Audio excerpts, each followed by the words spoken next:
Hey everyone, Meet Kevin here. Donald Trump is expected to be speaking live for the first time since January 20th in about 10 minutes. And this is taking place at CPAC, the Conservative Political Action Conference, which is a multi-day event. And we do know that Mitch McConnell was not invited to speak at this event, partially or probably because of Mitch McConnell's criticism of Donald Trump for the events that unfolded on January 6th.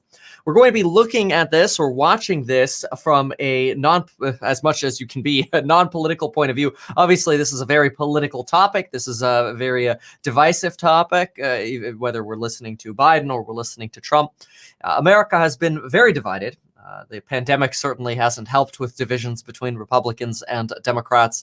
And an interesting premise that Biden ran on was unity. And now, days after the House passed the $1.9 trillion stimulus package, pretty much exactly upon party lines, Donald Trump will be able to speak here on Sunday and potentially start what we expect could be a very vocal next 2 years until we get to the 2022 midterm elections of a vocal criticism of Biden's potential lack of bipartisanship. I expect we might see topics from Donald Trump, not only looking into the past about opportunities where Donald Trump has been bipartisan. We'll see how those come up, and we'll add commentary as necessary. But we'll also expect to see a potential vision of unity for the Republican Party.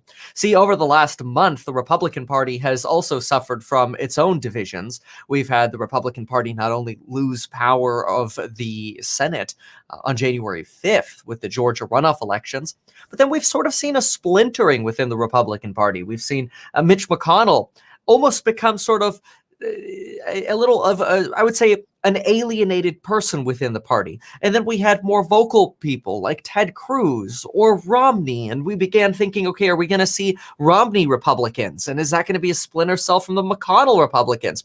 Or what about Kevin McCarthy over in the House, one of the first Republican national leaders to visit Donald Trump in Florida post the inauguration of Biden?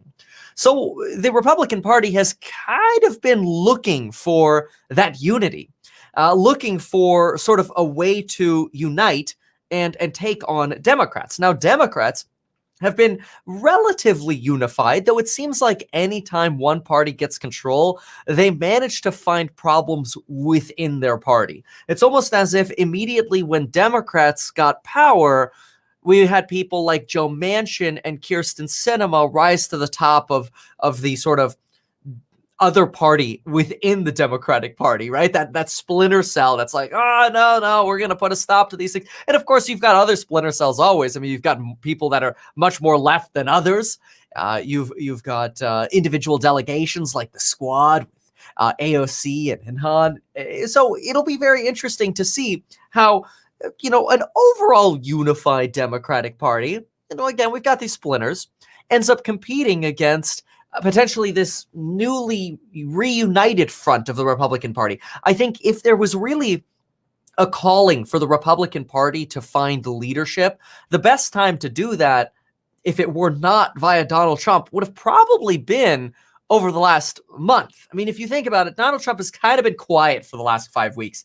There would have been some good opportunities here to see maybe a Romney announcement or maybe a McCarthy announcement, some kind of, or even a McConnell announcement, right? Some kind of leadership to say this is the direction we're going. But instead, what we've actually seen is, despite, for example, McConnell's criticism of Donald Trump, we've actually seen now McConnell essentially endorsing the Trump platform as potentially the united front for Republicans. So I have to say, looking at this as somebody who does everything they can to try to stay in the middle, I know sometimes when you listen, you might think that something I'm saying is revealing, oh, that's it, he's left or he's right. I don't even know what I am.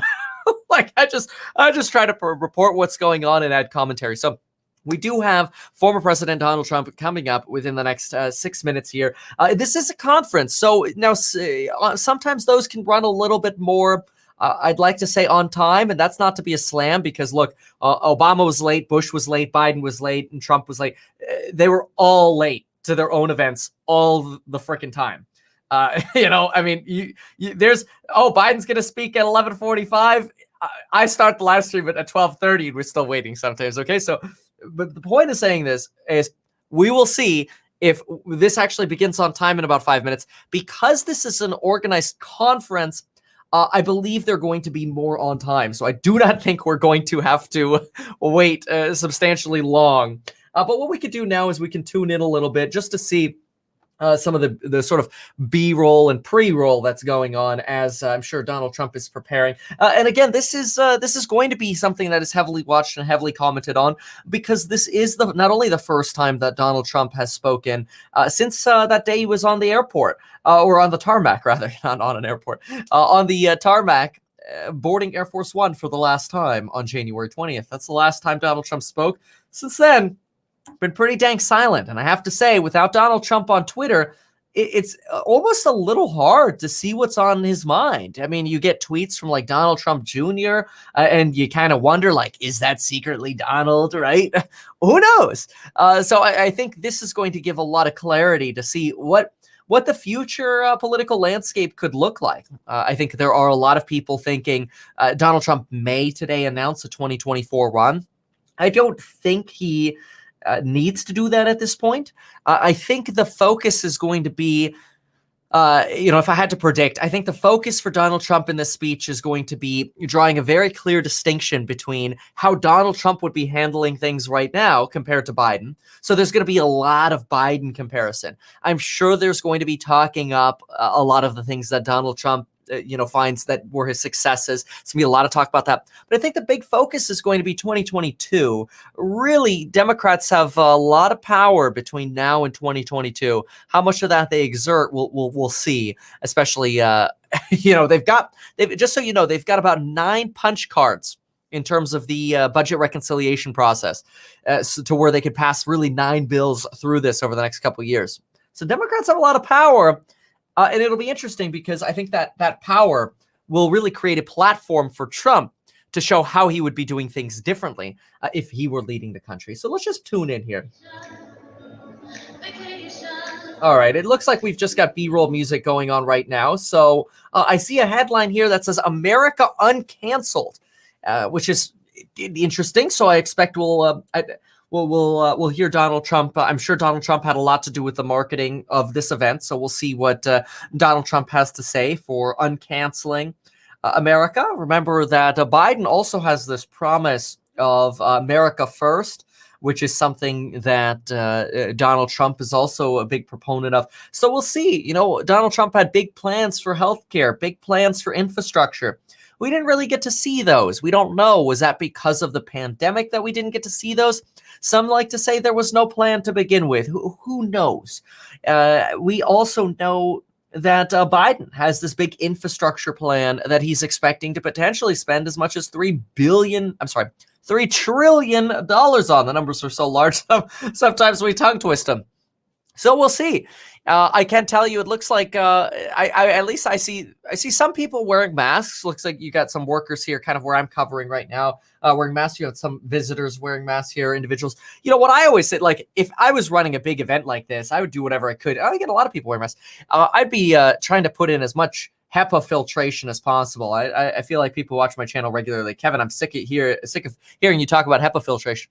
But there's something about really good air filtration. It's one of the reasons planes are doing actually relatively well, as a strong filtration to prevent that buildup of a COVID cloud. And then I think over the next few years, I certainly think we'll be back to large scale events, a lot like this, much more in commonplace sooner than I think a lot of us expect. Hopefully, a lot of that has to do with filtration and obviously eliminating this virus. So I do expect that Donald Trump will be talking about not only potentially his healthcare ideas. Obviously, we'll see some remarks on stimulus. I wouldn't be surprised if we hear talk about how the stimulus package is potentially a blue state bailout, because we've got $350 billion going to all states and local governments. So I'm sure we'll hear some talk about that, just because that is so salient right now. Wouldn't shock me to see a slam from Donald Trump on Biden for saying, hey, if you elect elect our Democrats to the Georgia Senate, we'll get you $2,000 checks. And those are obviously $1,400. Of course, the argument for Biden has always been it's a down payment, right? Finishing the job, $600 here and $1,400 later. Donald Trump did fight for the $2,000 checks, and some think that that is actually going to be a scar on Donald Trump's legacy, that he refused to sign the $600 check package to try to get, to get some leverage to get $2,000 checks. And then he failed to get those. And some people think that's going to be a scar. Some people think that that's just the nature of Congress, and that maybe that won't be a scar at all. Maybe we'll see Donald Trump rebrand that today. Maybe we'll also hear about Section 230. Golly, it's been a good 5 or 6 weeks since we've heard about that one, huh? Section 230. The Section 230 of the Communication Decency Act is something that does provide some level of liability protection to platforms and publishers, and the definitions of, well, is Twitter a platform for people to tweet on, or is it a publisher? And Section 230 provides a lot of liability protections for platforms, so that way people can really say whatever they want to some extent, and still be without the actual platform being subject to liability. Now, obviously, that doesn't eliminate Twitter and YouTube catering content or banning certain content. I've covered Trump events like this, and honestly, right now I'm covering this, and I have to say I'm a little bit nervous that this video is going to get demonetized. And I think anybody who watches my, or potentially even just full-on banned, I think anybody who watches my content knows I do whatever I can to stay directly in the middle. And I have to say, when I'm reporting on events like this, and then I get a video completely deleted by YouTube because it's Donald Trump's speech, it does beg the question, whether you're left, right, or center. It's kind of like, well, I mean, should Kevin's video be deleted by YouTube because he's covering a Donald Trump event? That some people say, well, if he's this was actually the event the day before. It was the Georgia rally, the day before the Georgia election. I think it was January 4th. I'll pull it up. I can show you some proof here. If it's still here, it could have been completely deleted from YouTube, which is also possible. Let's see if we have it here. Oh, no. It was completely removed. That is shocking. So, yeah, it's not here anymore. You wonder, okay, hey, look, if YouTube has the power to say, hey, we're going to completely, I'm sure I have the email, I'll pull it up. If YouTube has the power to completely say, hey, we're going to ban your video where you showed a Donald Trump rally, doesn't that kind of lead creators who are neutral to say, maybe I don't want to cover the next Trump rally? Like him or not, I'm not here to opine on that. I'm just trying to provide, a landscape for understanding both sides, which is very difficult to do. But, we'll see. We'll see. I'll let you know if this gets demonetized and removed. Oh, gosh, YouTube. But anyway, we'll find out. So let's see. Maybe I can go back into my emails to January 4th. That'll be interesting. Donald Trump should be now minutes away. He was scheduled for about 3 minutes ago. So we should see... Donald Trump, let's see here. Copyright.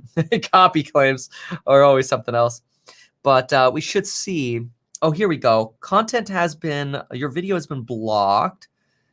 That's another one. YouTube does this regularly. But anyway, I'll keep looking for that. And if I find the video that gets blocked or got blocked from Donald Trump in my email, I'll pull that up. But for right now, we are minutes away from Donald Trump speaking. Again, the first time that he's spoken since January 20th, which personally, I have to say, it's amazing that we haven't really seen any kind of coverage from Donald Trump, other than really just third party or secondhand, I should say, secondhand information from people meeting with Donald Trump, or we're providing rumors on what Donald Trump may or may not do. This is really, it's coming from, as we say, the horse's mouth in this one. So, big day right here. I am very okay. Let's see if there's this. This is a pre-roll. Let's listen in. No, it's just music. Okay, all right. So we'll be on standby to see how this goes. But this is a big day.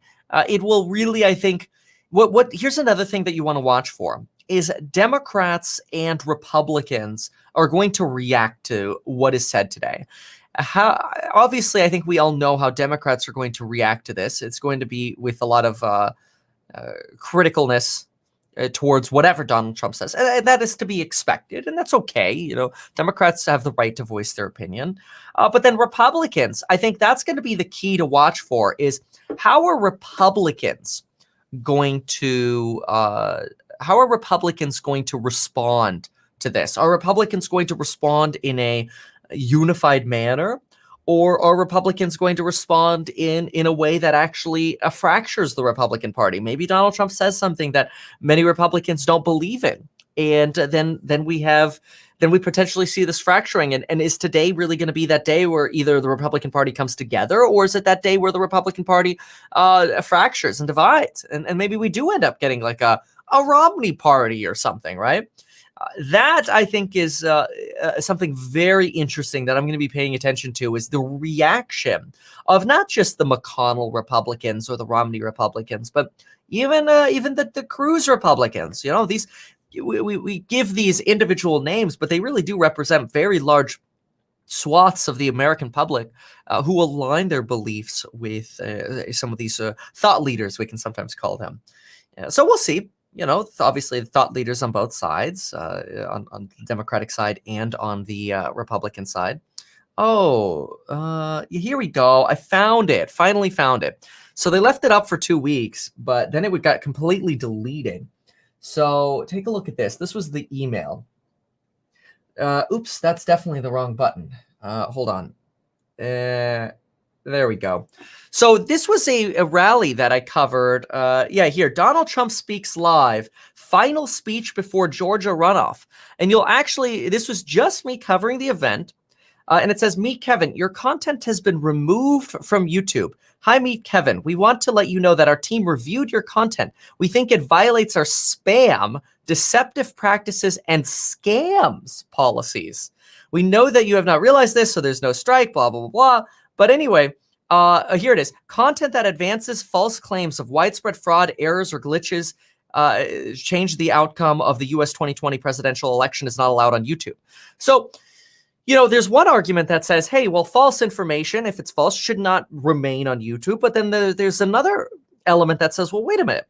If I'm live streaming a video, is it YouTube's responsibility to censor a live stream of a public event? Should Americans be the ones who determine the validity of something? Or if YouTube does nothing, are they endorsing that?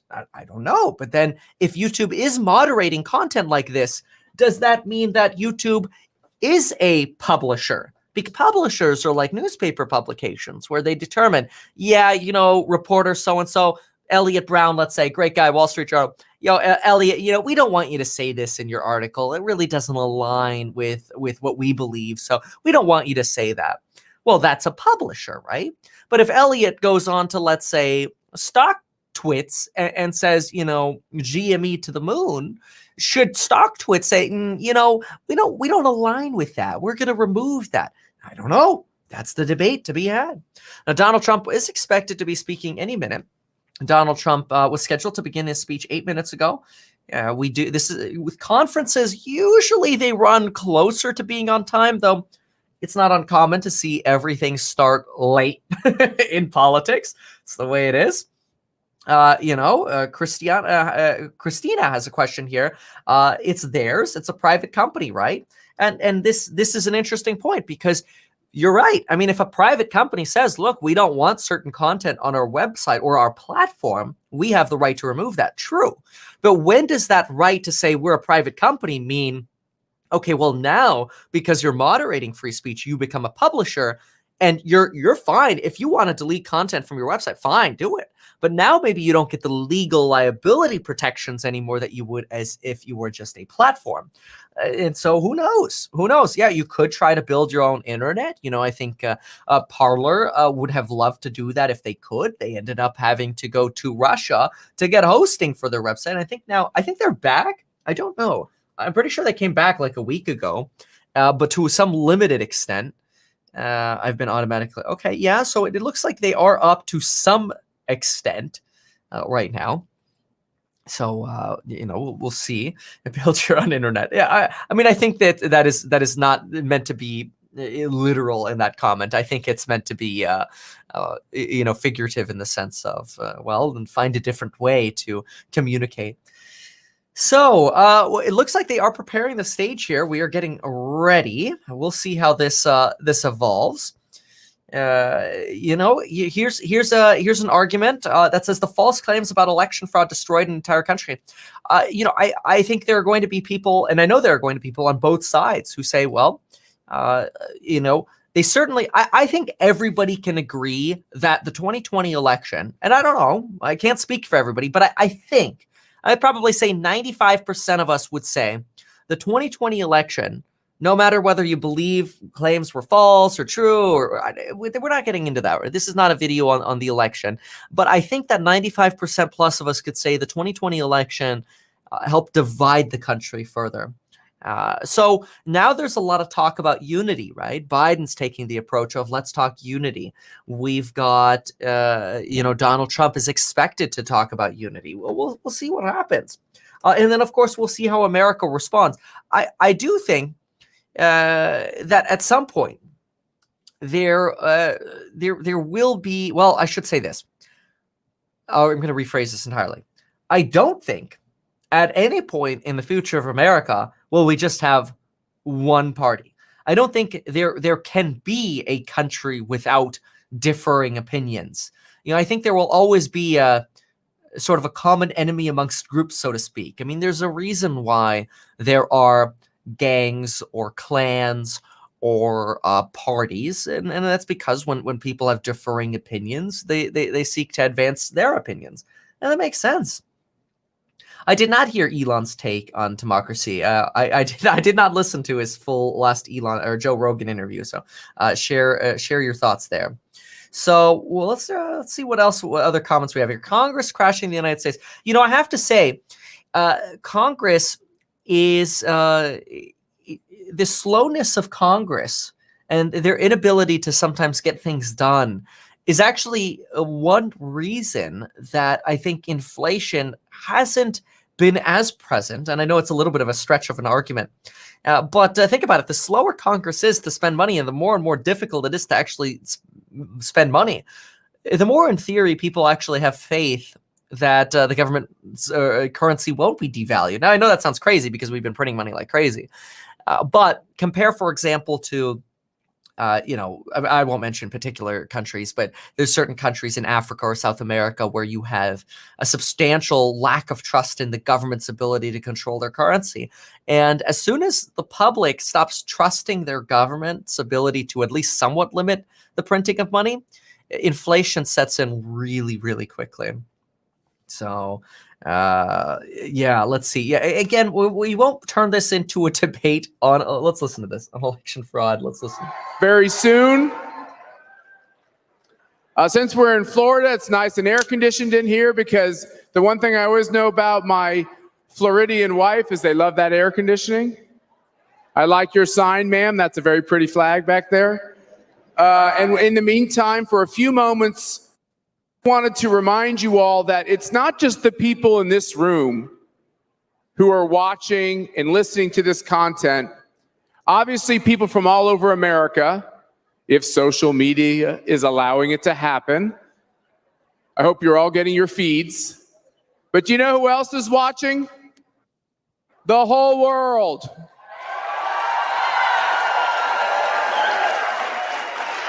The whole world is looking at America and saying, is America going to embrace socialism or fight back?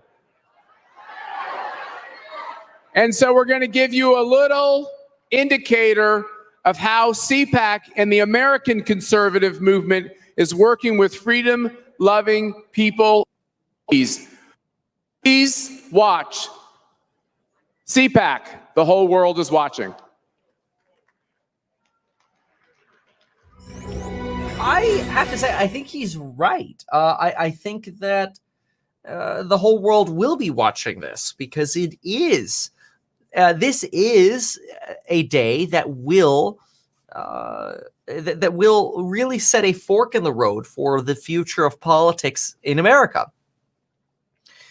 It determines, there was a lot of theorizing that Donald Trump might fade into oblivion is what there was a lot of talk of after Donald Trump lost the election or after Biden was inaugurated.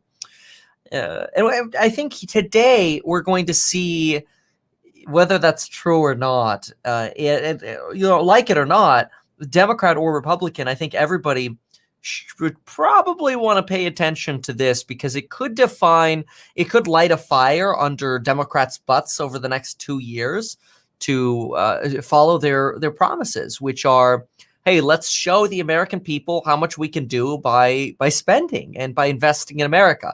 That's a Democratic promise. Let's see if that is something that actually bears fruit.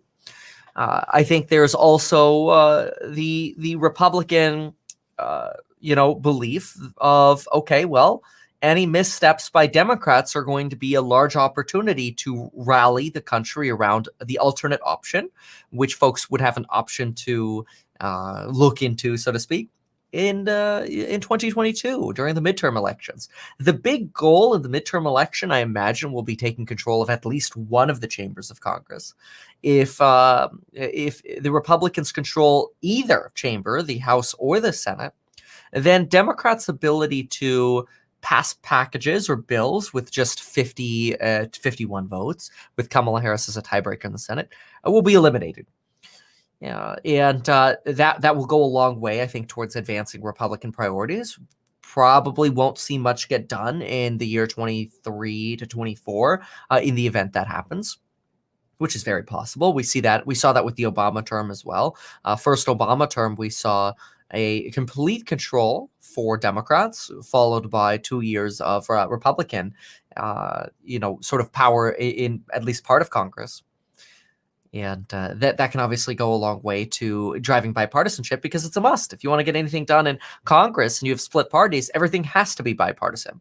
That requirement doesn't exist anymore right now, to some extent, because of the budget reconciliation process, because of Democrats' ability to slam dunk any kind of package that mostly affects the budget and to get progress done the way they want.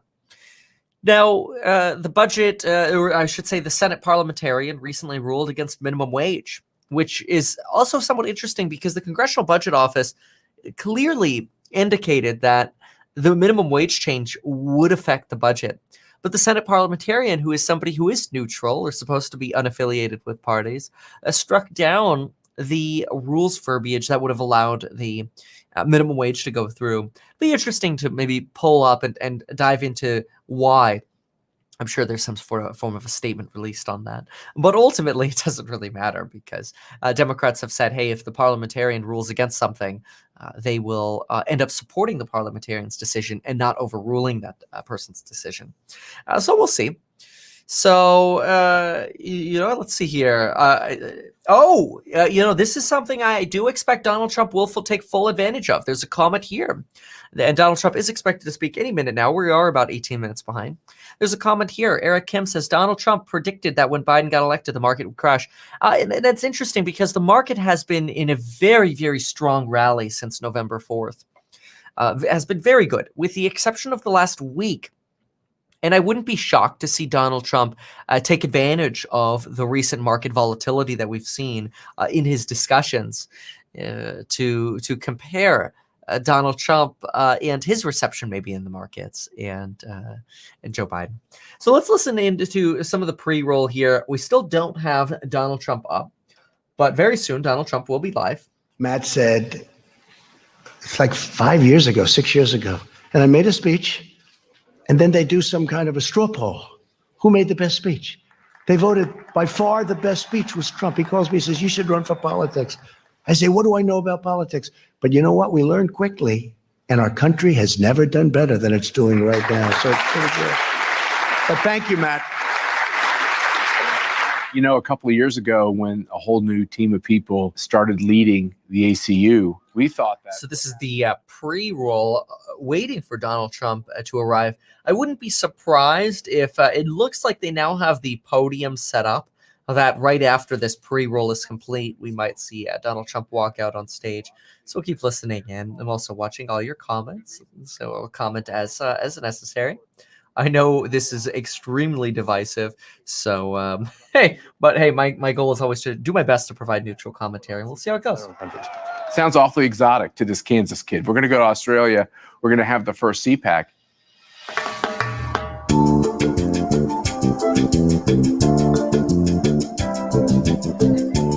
They have a combination of hope and desperation. They want to help their fellow countrymen pursue freedom and attain it. And at the same time, they are so aware of the forces arrayed against them. It was rather shocking to see that the legislature in Australia literally wanted to ban us from coming, and some of our speakers. The Home Affairs Minister is encouraging a cavalcade of intolerance. Yeah, just a quick note, it does look like Bitcoin fell to a low of about 43,300. It is actually rallying right now, just minutes before Donald Trump is expecting to speak. We've gone down from highs of about 57,400 down to around 45,000 where we sit right now. So we are on standby for Donald Trump any minute now. And obviously, most of you know that the crux of my channel has to do with finance. Making money, building wealth. You can check out the program's link down below. Use coupon code HODL or HODL to get 38% off of those programs. Let's listen into the pre-roll as we wait for Donald Trump. Australia, we were not arrested, but we ran into Antifa, hundreds of Antifa protesters protesting us in Sydney, Australia. CPAC really must buck their ideas up. I'm told that only 200 protesters are expected today. You really must do better than that next year. I went out to see it because I couldn't believe it. I thought Antifa was an American radicalized left-wing phenomenon. No, it's not. It's gone global. What I'm really excited about, what the American Conservative Union is doing, is you're going to create relationships across borders between like-minded people. You know, we are part of an international movement. Whatever our country is, we're fighting against these big globalist forces. But everybody lining up and telling us that if we dared to vote for Brexit, plagues of black locusts would descend on our land. But it didn't matter. We voted Brexit, and then a few months later in America, despite the fact that on that very morning, the Huffington Post said that Hillary, the blessed, had a 98% chance of winning. And yet what happened? The Donald swept to victory. Who'd have believed that? Some people have asked me, why is AC getting involved in these international programs? We're the American Conservative Union, after all. We're not the International Conservative Union. The forces arrayed against us are growing faster than the alternative. You've got the George Soros billionaires and others who are funding these efforts. They don't like the idea of individual liberty. If we do not take this opportunity. So again, we are just waiting for this event to begin with Donald Trump. We were expecting Donald Trump about 23 minutes ago at this point. Obviously, when we began, there was a lot of fixing of the podium and changing of the podium. We'll see. We know that Donald Trump does have an office of the former president of the United States that he's established, potentially as a way to raise campaign funding. We'll see. We're going to learn a lot today. It's going to be interesting. I don't know if we're going to see Donald Trump talk about climate change and the future of maybe the electrification of the United States. Biden has promised the electrification of the United States, the entire federal fleet of vehicles. I have to say, it did strike me as a surprise that the United States Postal Service gave the contract for new United States Postal Service vehicles to a company that is planning on producing both gas and electric vehicles for the Postal Service. So we'll see. Who knows? Maybe Donald Trump will pick up on that. That might be a little bit more nuanced. Us, certainly in the finance space, are paying heavy attention to that as we look at energy stocks and electric vehicle stocks to invest in. A lot of what we talk about on this channel, stocks to invest in based on the political speech and political rhetoric that we hear. Somebody here says they shared some personal research on Discord. Oh, that's awesome. Yeah, especially if you post it in the research section. That'd be great. But just tag me at MeetKevin in Discord. That's great. So we are on standby, waiting for Donald Trump to begin any minute now. This is, again, the first time that Donald Trump is speaking since January 20th, which marks about 5 weeks. 5 weeks in a day. Let's listen in to the pre-roll as we wait for Donald Trump. Communism are about one thing only: power for the ruling class. I fear the future of Japan is quite dangerous. Japan has gotten a little too used to peace. They're not prepared for what will happen if they don't wake up. There's going to be trouble. You're going to have conversations that will improve understanding between different nations that don't even speak the same language. And Japan and America and countries like Australia and the UK, these are the cornerstones of Western values and free markets. We invited one of the Hong Kong protesters to address the audience, Andy Chan. When Andy left to go to the airport and when they went to board their plane, police arrested Andy because he was to a CPAC in Tokyo. As you all know, I was detained and arrested for riot when I departed to Japan. I'm without being charged and on bail. This is the second arrest I have encountered in a month. They arrested him. That was shocking to me. I mean, first of all, why does CPAC matter that much? Why are these communists so afraid of letting someone simply give a speech? ACU's founding charter, December 1964, is very clear what we stand for and why. It includes opposing socialism everywhere we find it. But I'm just one of the thousands who were arrested. And we anticipate that many more Hong Kong citizens will also be arrested in the future. The situation in Hong Kong is dire.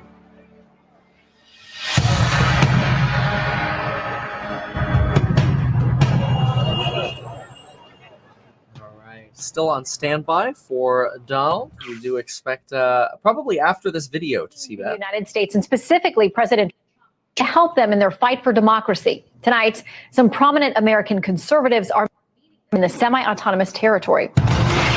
This Hong Kong movement for democracy is something every American needs to pray for, needs to try to support, because the Chinese regime in Beijing is probably more vulnerable than we realize.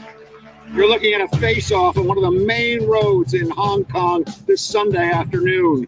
At one end, protesters with umbrellas ready because of the tear gas which will be shot by police. With the support we're seeing from the Chinese communists towards these peaceful protesters, there was a genuine concern that Matt, Dan, and several other of the ACU staff would end up in jail. We would hear people say, "I will die for freedom," and they meant it. There's a comment here about, as a legal immigrant who came here the legal way, it really saddens me how divided the country has come. The country has given me nothing but opportunities and safety for me and my family. Yeah, the country does feel very divided. And oftentimes too, I mean, we felt very, very united right after 9/11, right? That sort of common enemy principle.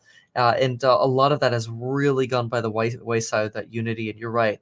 We have sort of, if we drew a line from like the end of 2020 or like September 11th to now, in terms of unity, it'd be a line that pretty much, in my opinion, probably straight down in terms of unity, or straight up in terms of divisiveness. Mostly what I would call students or kids, teenagers, some as young as 12 years old have been arrested. Something I hear all over the globe when I travel. People in MAGA hats, people saying, please tell your president that for the first time we have an American leader who's got our back, who's on our side. They're willing to give their lives for this struggle. It's a very emotional thing to see young people committed to democracy. It's completely the opposite of what they hear when they turn on CNN International in their country about how much the globe is so embarrassed of Donald Trump. The movement is now receiving support from members of the Conservative Political Action Conference here in the U.S. The conservative group joined student protesters, some as young as 12. I had a young man come up. I looked very American clearly on the streets of Hong Kong, and he said, "Are you with CPAC?" And I said, "Yeah, I'm with CPAC." He goes, "Thank you for with me. You know, it makes you almost. What's with the Bourne music? Really important times. Our last night in Hong Kong, this great patriot who stands for freedom, Jimmy Lai, invited us to his house. And when we showed up at Jimmy's house, there were members of the media who were essentially communist spies from media outlets owned by the communist regime in Beijing. They were there to harass us, to make us feel unsafe. Filming us as we were walking in, videotaping us, recording who we are, why we were there. We had this conversation around the table. What's at stake? What are the chances that this comes out well for the people of Hong Kong? What are the chances that a Tiananmen Square type episode occurs? Will there be this violent, bloody crackdown? And as we said our goodbyes, we headed back to our hotel. We all went to sleep, and not many hours later, we were woken up to the news that the home of Hong Kong media tycoon Jimmy Lai was attacked early Thursday morning by a firebombing. 2 masked men lit glass bottles on fire in front of Lai's residence and lobbed them at the gate. The firebombs were seen as an act of intimidation against the pro-democracy tycoon. They were sending us a very clear message. Don't meet with Jimmy. They were sending Jimmy a very clear message. Don't meet with the CPAC guys. And I think they were also sending us a message that it was time for us to leave.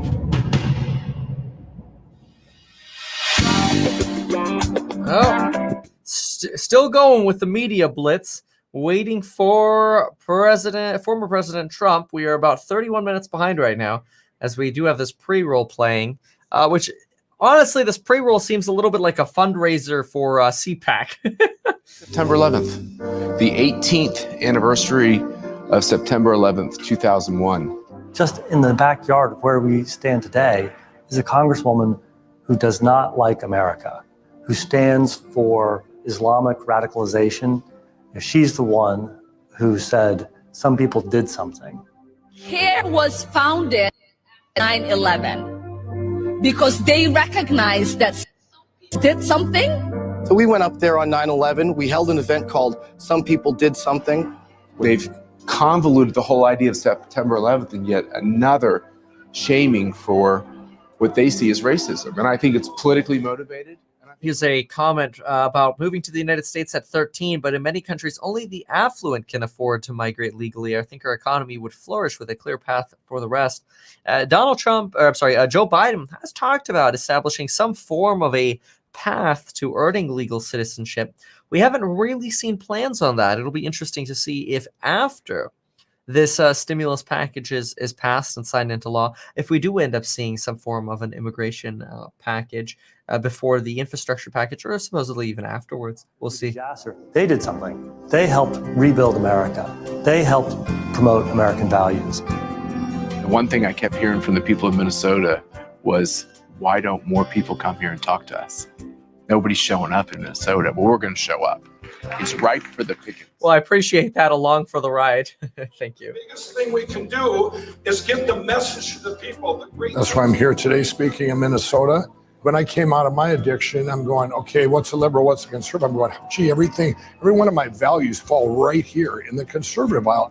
I've learned so much about this deep state swamp. They didn't have our president's back. We have the highest consumer confidence. That's another thing we actually might hear about here is, remember Kevin McCarthy gave a pretty impassioned speech on the floor of the House. Well, that would have been yesterday morning or 2 evenings ago, Friday night, Saturday early morning, around midnight. And Kevin McCarthy talked about regretting to inform us that the swamp is back. And I find it interesting. He's basically going back to the 2016, 2015 campaign mantra of Donald Trump of draining the swamp, and how as soon as Donald Trump has left, now the swamp is back, says Kevin McCarthy. We could hear of this sort of mantra come back today from Donald Trump. We'll know momentarily. Crane next to it.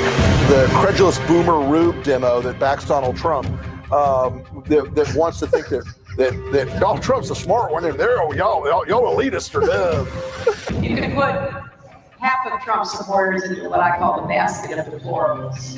You elitists with your geography and your maps and your spelling. Many who support the present administration are either racist, steeped in religious beliefs, ignorant, or as my mother used to say, just plain dumb. All those lines on the map. Only the elitists know where Ukraine is. Do you who support President Trump and his immigration policies are racist? Anyone who supports this is supporting racism. The racist, sexist, homophobic. My math and you're reading. Yeah, you're reading your geography, knowing other countries, sipping your latte. Xenophobic, Islamophobic, you name it. They really do look down their noses at least half of America. It's no wonder their ratings are in the tank. You know what you can go do? I can't say that.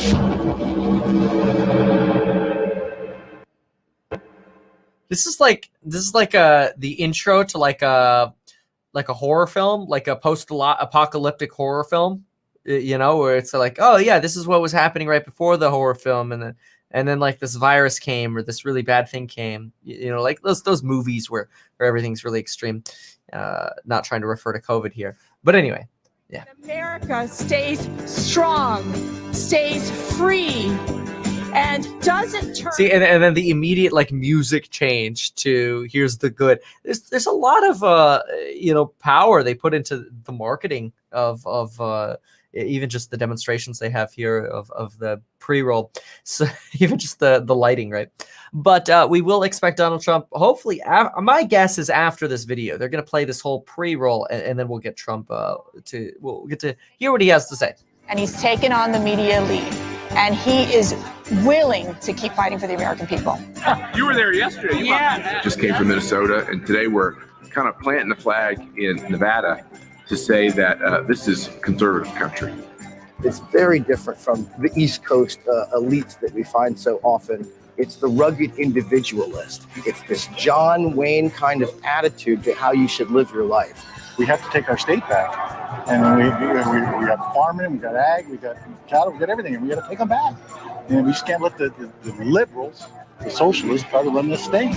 We joined with ACU to create the first ever CPAC West right here in Reno, Nevada, a swing county and a swing state. Not only is it important to Trump's reelect, it's important that Western libertarian values of individualism retain a strong foundation in our country and our politics. Bernie Sanders was in Denver the other day and said the same thing as Barack Obama, appealing to his crowd, his supporters, help me transform America. We will not only win, we will transform this country. The envy of the free world, the greatest country on God's green earth, they want to turn it on its head and change it forever. That's what's at stake. I'm a new conservative. Okay, so I'm still indications are that Donald Trump is expected any minute. So we'll see how much longer the pre-roll goes. A wonderful woman come up to me here at CPAC West and literally said, "I'm inspired. I want to take action. I want to do more." And that's what we need. For too long, the Democrats have been the ones to organize effectively. It's our turn now. It's our turn for conservatives to take that banner, to win in 2020. Nope. The pre-roll continues. we are going all around the world with the CPAC marketing here. Oh man, this video is getting demonetized. Too much music. CPAC South Korea, and think about it for a little bit.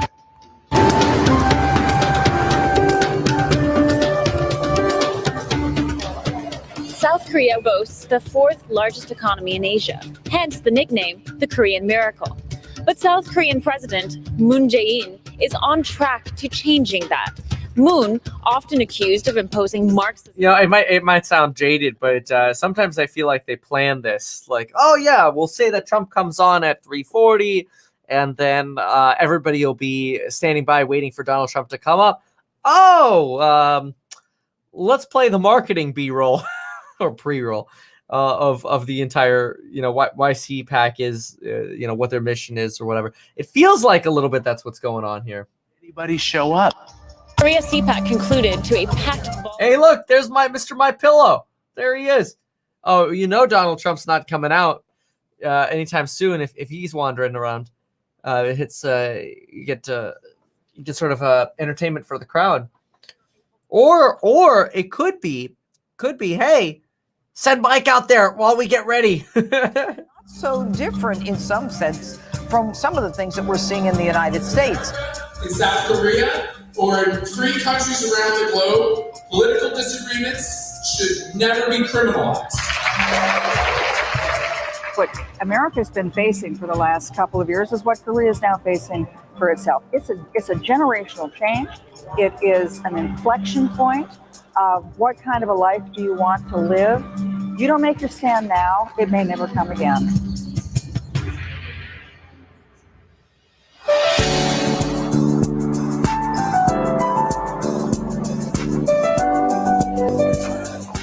What, now we're like in a cruise ship lounge or something like that, wait, listening to the marketing? Come on, get to the headliner. Mainly Republican, conservative, Christian, family-valued people. Democrats coming in from other states who don't live here with big money backers coming into our districts trying to edge us out. When you think of Georgia, you think of it being a solidly red state. The fact is, our research shows that there's a real change happening in the state. Congressman Doug Collins is doing a great job. He calls it like it is. He told us about all the shenanigans going on with the rules and the laws in Washington that the Democrats don't want to follow, and it's not right. Georgia is now the 8th largest population in the country, and the fake news and liberal media keep saying we're a toss-up state. Let me put it in Trump's terms. He's going to win bigly in Georgia this time. Oh, the man. American Conservative Union, as long as I've been in Washington. We were joking about bigly the other day, that maybe bigly is like a combination of big and league, because if you say that fast, it kind of sounds together. Trying to figure out where that came from. But obviously, that's something that's frequently been associated with Trump. Anyway, we are still listening to this pre-roll marketing video here as we wait for Donald Trump. It's something that personally I wish they were a little bit better about the times. We could be having a different video, right? But hey, we have committed. We are in it. So hopefully.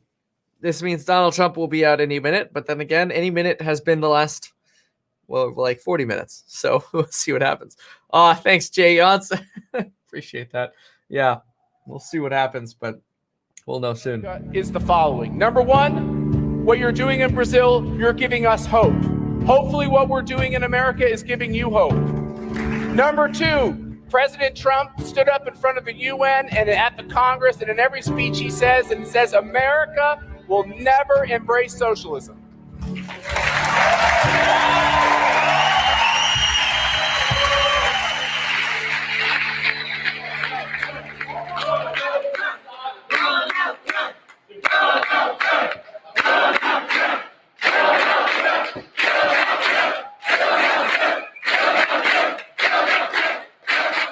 Here is a very nice opportunity. Maybe it's the first time that... This is it?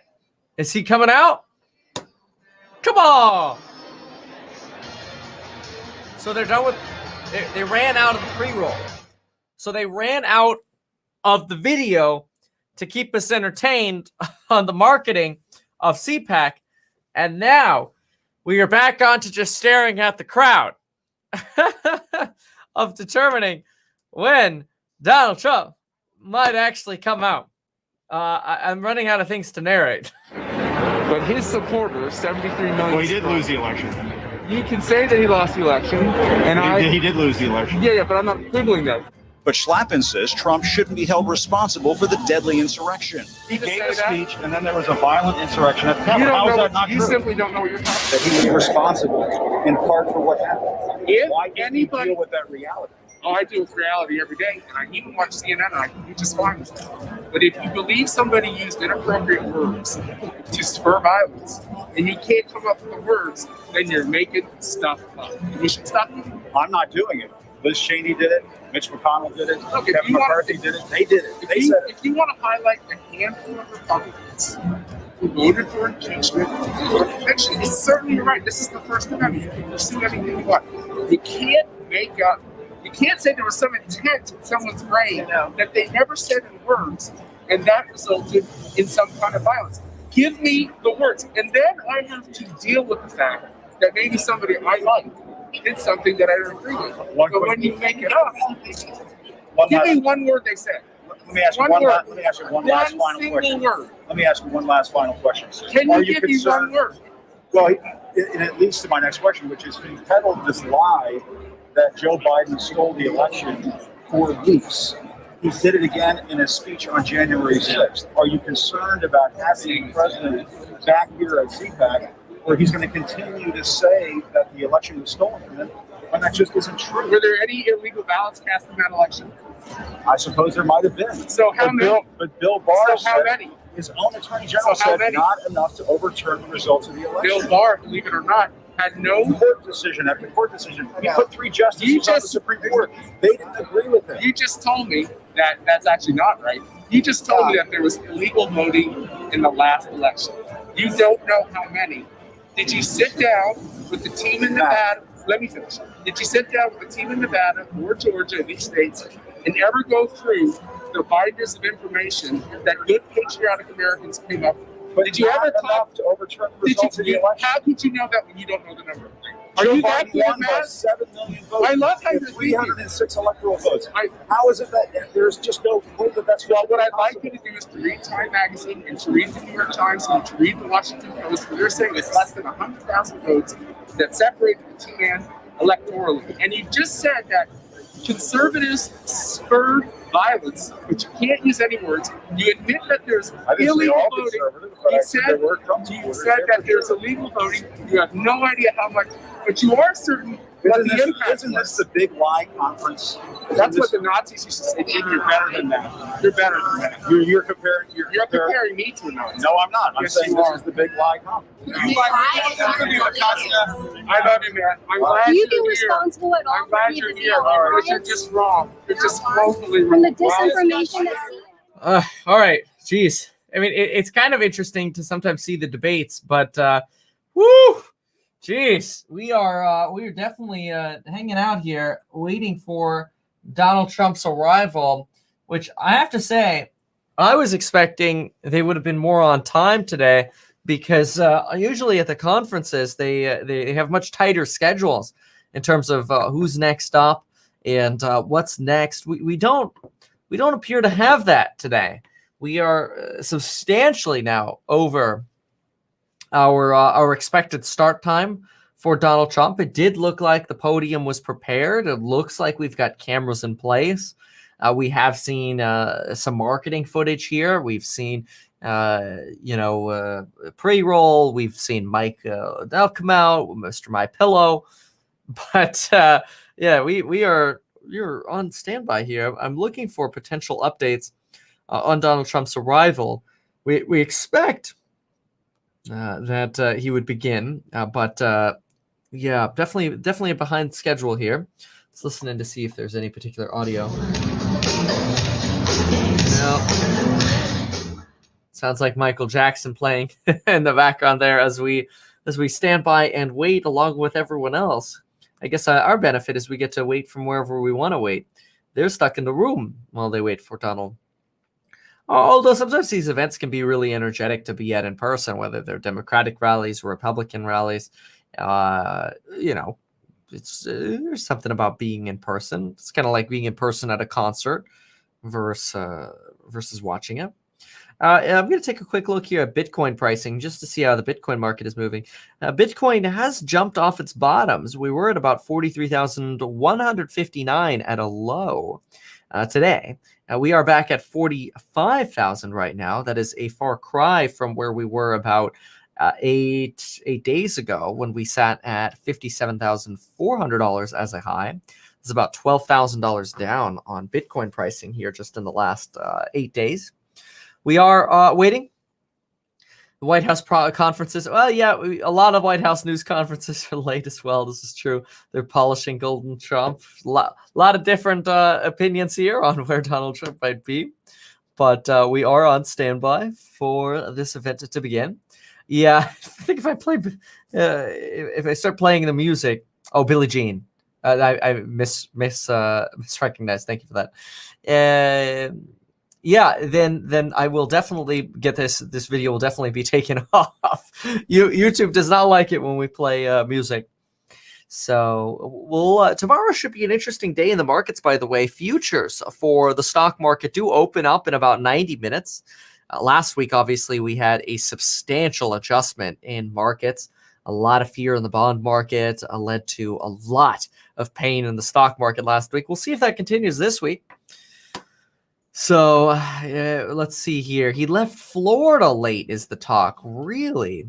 Thank you for that. Somebody mentions Donald Trump left Florida late. So that would be an issue. Let's see here. Right now, okay. Yeah, I'm trying to see where these where y'all are seeing. Let's see.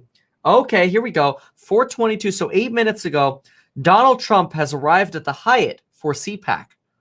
So it does look. I can play this here. Hold on. I had to plug this in. That'll just take me one moment. Okay, let's go ahead and pull this up. Oh, who's this? Hold on a sec. You know, despite the fact that the national pollsters can't seem to ever get it right, people still love polls. And all of you have been the star of the CPAC poll this week, and you're about to hear the results from Donald Trump's pollster, Jim McLaughlin, my fellow board member, who really is one that does get it right. But before we hear from him, we're going to hear from Tim Constantine of the Washington Times. But I just have one question for all of you that wasn't on the CPAC poll. Was the decision to bring CPAC 2021 to Orlando a good one? Okay, while they entertain the crowd as we wait, it looks like here's just a short clip. Let's see what we have here of Donald Trump arriving.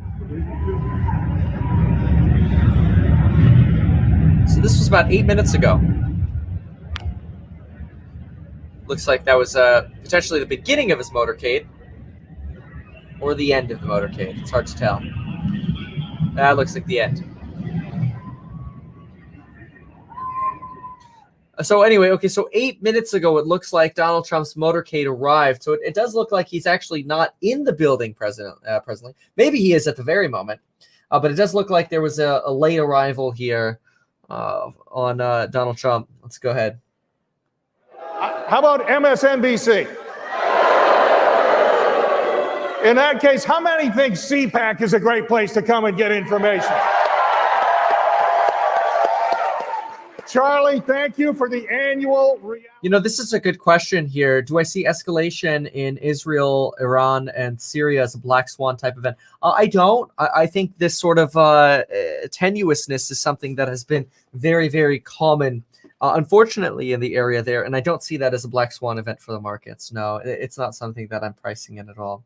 You look at all the names on there, and you look at how many of them spoke at CPAC this year. They understand this is where to come and reach the people that actually are focused on the issues. And the Republicans have a very deep bench. You know, for baseball, spring training started today, and every team has a star. This is like literally, and this is not taking sides here. This is literally the definition of, guys, we're out of content. We played the pre-roll. Go out there and talk. Send Mike out into the crowd. Do something. Like the people organizing this event are literally losing their you know what right now because they just burned like an hour of nothing. Let's listen. Let's see the content. And then I got to let you in on a little secret. I don't, and please don't let this get outside this room. Right? Here we go.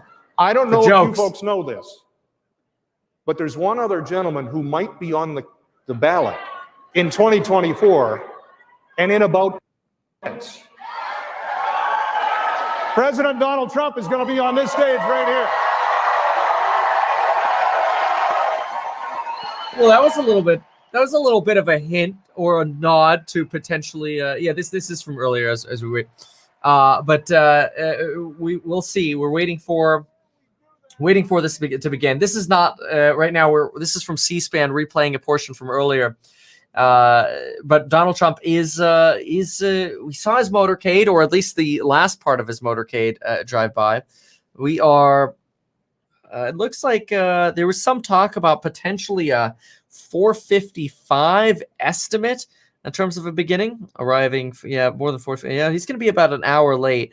The expectation was that he would begin to. No, you're right. That was a replay. Thank you for that. This right now is a replay. There was an estimate that Donald Trump would speak at 4:55, which is actually an hour and 15 minutes behind. So we'll see what happens. Who knows? Maybe they'll revise that estimate upwards a little bit. Let's see here. Love the buying the dip song. The buying the dip song is pretty good. If you haven't seen that yet, you can Google Meet Kevin buying the dip. So we're on standby. This is interesting. What's the most important issue poll they got here?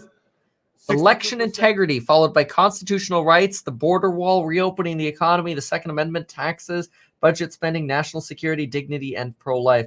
So this looks like it was a poll. It's hard to tell there. It's gone now. There we go. When it comes to former president. All right, this is the replay from earlier. It is interesting, when they do national polls, we definitely see Second Amendment start slipping. We see pro-life and abortion rights move up in the polls a little bit when they merge. But a lot of agreement between Republicans and Democrats is the importance of handling and fixing the economy and obviously dealing with the pandemic. So we'll see. Well, we will see. Donald Trump, I'm going to keep doing a little bit of refreshing here just to see what we can get in terms of details of where Donald Trump is as we stand by for Donald Trump's arrival here. We saw, again, the tail of his motorcade. We didn't actually get to see the, here we go. Here's a shot of his motorcade. I can pull this up quickly. Not that I think it is really heavily entertaining to see SUVs with police lights driving by, but at least it's something. Because right now we are kind of stuck waiting right now. So yeah, definitely various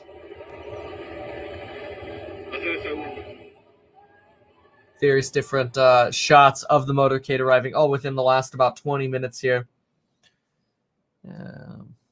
Well, I want to have a pickup truck like that with those lights. Looks great. All right, popping back over. You know what we can do is we can listen to some potential other commentary here. Let's we'll jump between the two just to see what we got. So we'll give a little bit of airtime here, and then we'll jump on over. Let's see what they're saying here. Woodrow Wilson. So, the only previous one we've had who made an early announcement and followed through on it was a guy who went on to lose 3 more times. So this is a bit of a hypothetical, Carl, but if he does come forward with a refreshed message, if he doesn't just go back and relitigate the election campaign and the election of November 3rd, if it's not just a litany of grievances, and if in the next... This is a good point, by the way. 20 months, he focuses on getting people elected, could he again be a contender in 2024? I mean, he could be a contender now, but could he really sort of command the party in 2024 if he does all that? Yeah, but every candidate, including him, faces a 3-part challenge. How do you keep the party's Trump blue-collar, middle-class America group wired up and ready to go? How do you reestablish Republican support in the suburbs, which is where we basically lost the 2020 presidential race? And how do you deal with an increasingly diverse electorate where we had some success? In California, we flipped for the first time. I'm just going to interrupt here and say I kind of agree. If Donald Trump, and this is going to be a big opportunity for him to potentially do that here, but if Donald Trump does the same messaging or uses the same messaging that we previously saw in back in right before the Georgia election, before the inauguration, talking about the election fraud and kind of talking towards the past, I think we might have some more challenges. I think Donald Trump, if he seeks to win Democrats, he's really going to have to convince Democrats that a potential new set of 4 years for Donald Trump will somehow be different. Or improved, I should say, maybe in whatever way somebody would deem that in the next time around. And so, like Fox here is saying, if Donald Trump focuses on that future messaging or sort of rebranding, hey, maybe. And we'll see if that happens today. Let's see what else they say here, and then we might swap on over just to get a different perspective. He understands that's a recipe for total unmitigated disaster because you divide the Republican Party in half, and that it's easier for Democrats to win elections. So I think it's wise on his part to just sort of take that off. He talked about it. There was some discussion with visitors with Mar-a-Lago who went out and talked with gusto to members of the press about how there was a chance for a new party based around Trump. And I think he's wise today. If he follows through on what John has been briefed on and what I've heard, I think that's a very wise move on his part. So that's one side of the coin. But the flip side of that coin is if you've got 46% of Trump supporters who say that they would leave the GOP if he decided to create a third party. I mean, he's got a pretty big cudgel to hold over the Republican Party to say, look, you better listen to me because I can take nearly half of your voters and take them somewhere else. Yeah, got to be careful about that message. Yeah, I don't foresee. I'm going to interject here and we'll bounce. I don't foresee Donald Trump announcing his own party because it takes away the opportunity for like a McConnell or Cruz or Romney, which have loyal followings.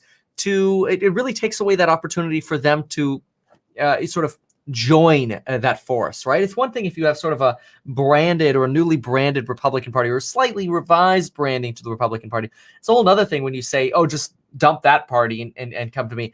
I wouldn't be surprised to see just a doubling down on Donald Trump and the Republican Party. We'll see. Let's, while we wait for Donald Trump here, let's just, I know this is like not this. Yeah.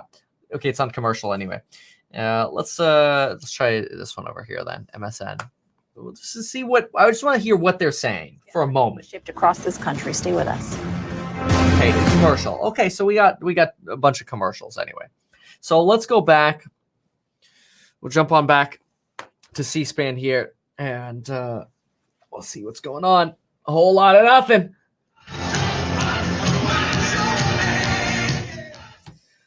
All right, we are still on standby for the arrival of Donald. Although technically it looked like he has arrived, but, he's got to get mic'd up. He's got to get prepped. I'm sure he's already been on the stage and has already prepped. But then again, maybe not because he apparently came from Florida. So maybe who knows how much longer we'll have to be on standby then.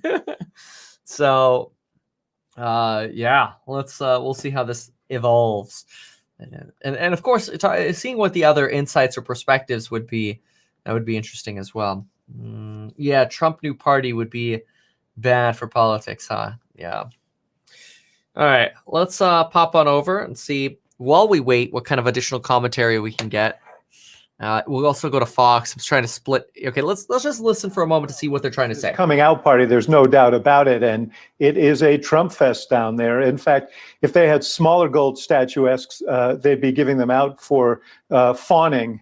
Awards for fawning over Trump, because that is really what this. See, I don't understand. Like, can we just actually have like real arguments rather than just trying to like slam? And I say that on both. Like when I watch Fox and they do that, or when I watch CNN and they do that, it just pisses me off. Like, would you just make an argument?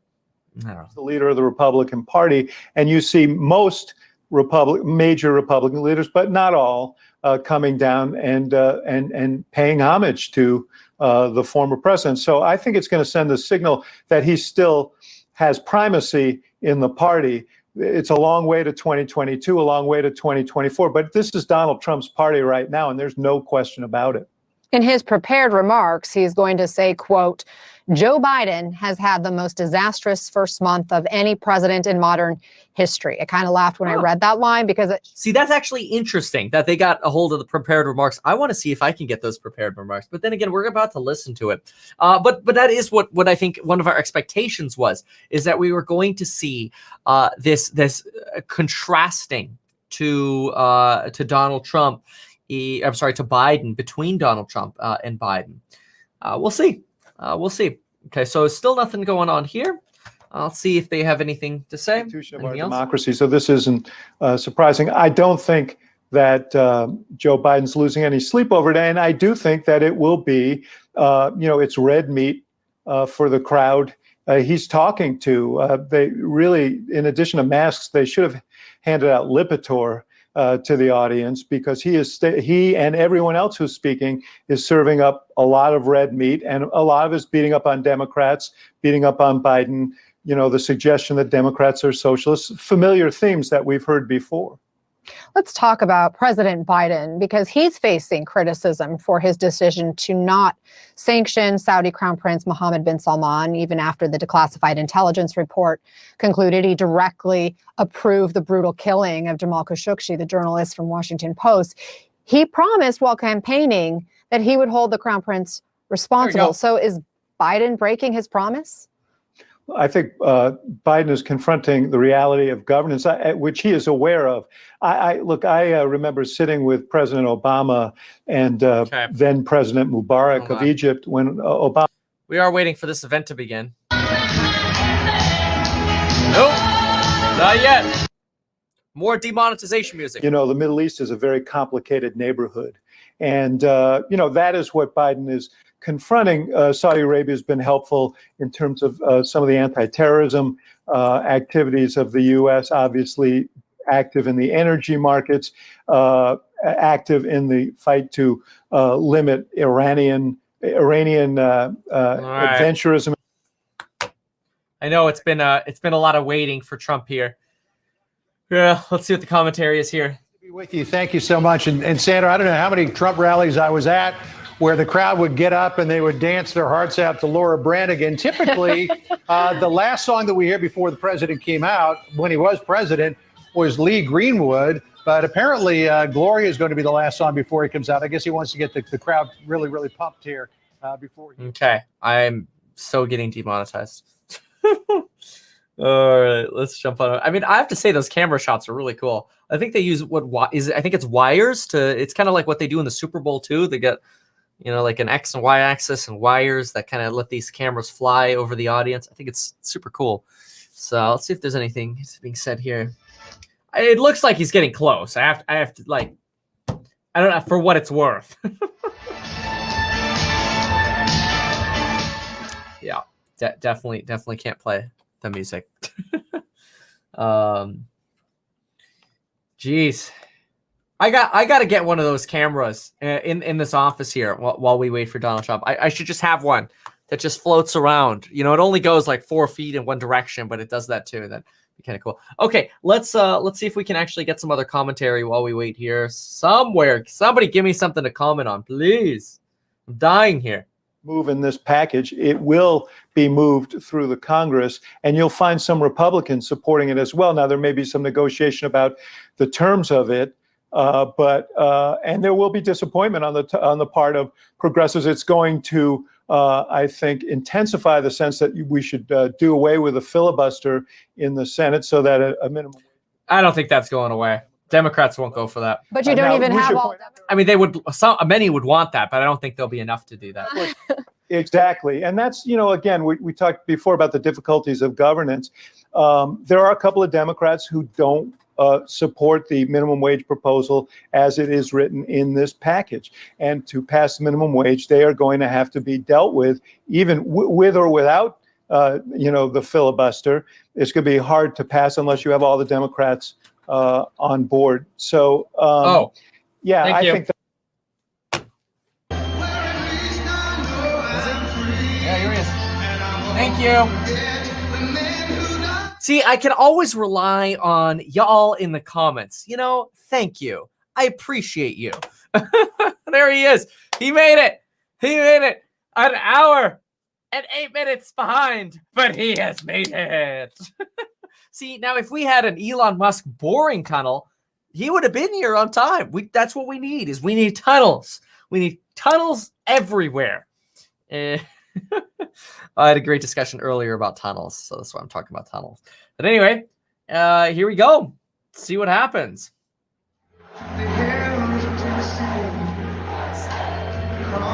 So with the music, so I'm gonna have to kind of pretend to sing here, or maybe I'll just kind of keep talking while the music stops, so that way we don't get banned. Although this video is probably gonna get banned by YouTube anyway, because that seems to be what they do when they cover a stream of Donald Trump. But hey, try to provide info from both sides. And again, I'm looking at this from a money perspective. What are the odds of seeing a united Republican front? What is that going to mean for taxes, infrastructure, energy, climate change, healthcare? What is it going to mean for things that make money, dollars? This is what we want to talk about. So that's obviously the purpose of this channel. Kevin, is there a coupon code for your courses? Why, thank you for asking. There certainly is. And it's coupon code HODL, HODL. You get 38% off on the programs on building your wealth. Thank you. All right.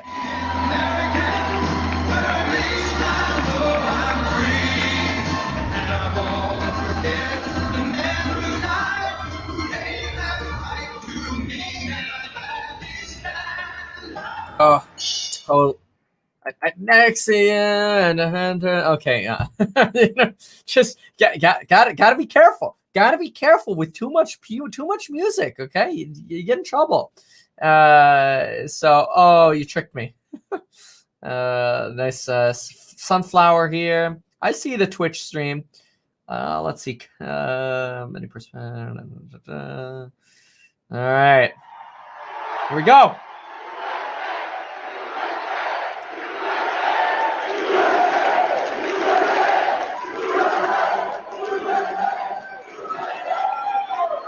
Well, thank you very much. And hello, CPAC. Do you miss me yet? Do you miss me? A lot of things going on. To so many wonderful friends, conservatives, and fellow citizens in this room and all across our country, I stand before you today to declare that the incredible journey we begun together, we went through a journey like nobody else. There's never been a journey like it. There's never been a journey so successful.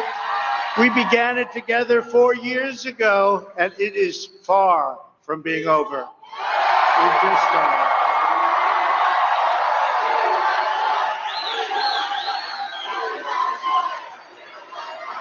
Our movement of proud, hard, and you know what this is? The hardest working people, hardworking American patriots, is just getting started. And in the end, we will win. We will win. We've been doing a lot of winning. As we gather this week, we're in the middle of a historic struggle for America's future, America's culture, and America's institutions, borders, and most cherished principles. Our security, our prosperity, and our very identity as Americans is at stake, like perhaps at no other time. So no matter how much the Washington establishment and the powerful special interests may want to silence us, let there be no doubt we will be victorious and America will be stronger and greater than ever before.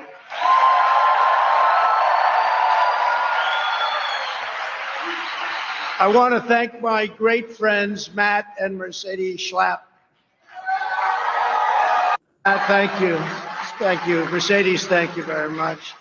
And the American Conservative Union for hosting this extraordinary event. They're talking about it all over the world, Matt. I know you don't like that, but that's okay. All over the world. I also want to pay my love and respect to the great Rush Limbaugh.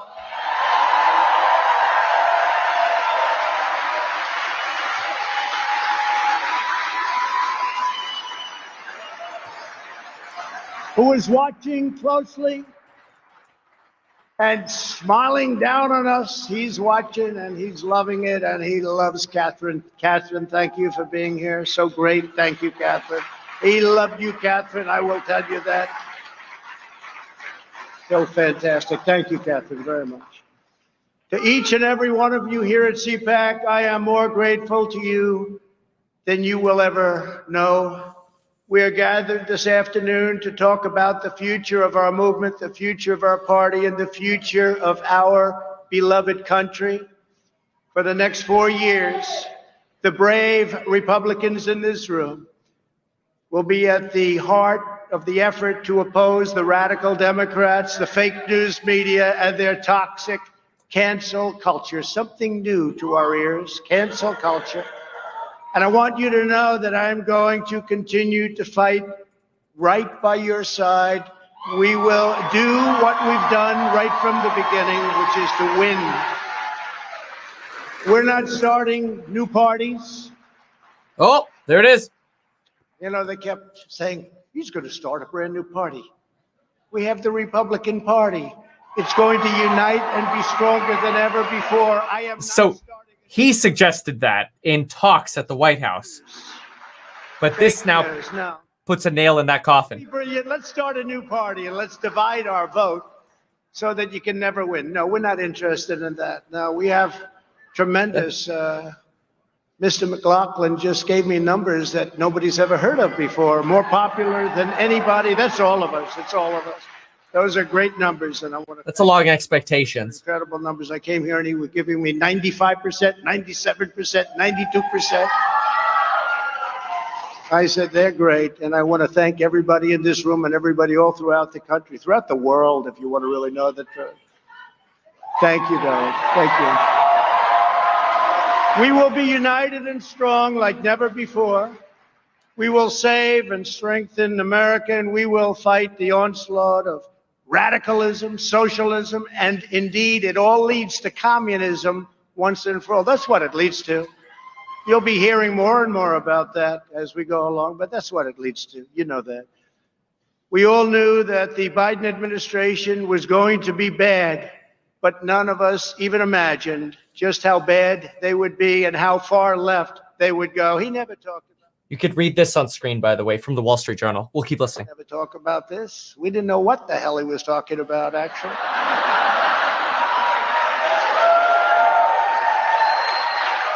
His campaign was all lies, talked about energy. I said, you know, this guy actually, he's okay with energy. He wasn't okay with energy. He wants to put you all out of business. He's not okay with energy. He wants windmills, the windmills that don't work when you need them. Joe Biden has had the most disastrous first month of any president in modern history. That's true. Already the Biden administration has proven that they are anti-jobs, anti-family, anti-borders, anti-energy, anti-women, and anti-science. In just one short month, we have gone from America first to America last. You think about it, right? America last. There's no better example than the new and horrible crisis on our southern border. We did such a good job. It was all worked. Nobody's ever seen anything like we did, and now he wants it all to go to hell. When I left office just 6 weeks ago, we had created the most secure border in U.S. history. We had built almost 500 miles of great border wall. That helped us with these numbers because once it's up, you know, they used to say a wall doesn't work. Well, you know what I've always said? Walls and wheels, those are two things that will never change. The wall has been amazing. It's been incredible. And little sections of it to complete, they don't want to complete it. They don't want to complete little sections in certain little areas. They don't want to complete, but it's had an impact that nobody would have even believed. It's amazing considering that the Democrats' #1 priority was to make sure that the wall would never, ever get built, would never, ever happen, would never get financed. We got it financed. We ended catch and release, ended asylum fraud, and brought illegal crossings to historic lows. When illegal aliens trespass across our borders, they were promptly caught, detained, and sent back home. And these were some rough customers. I want to tell you, some rough customers were entering our country. It took the new administration only a few weeks to turn this unprecedented accomplishment into a self-inflicted humanitarian and national security disaster.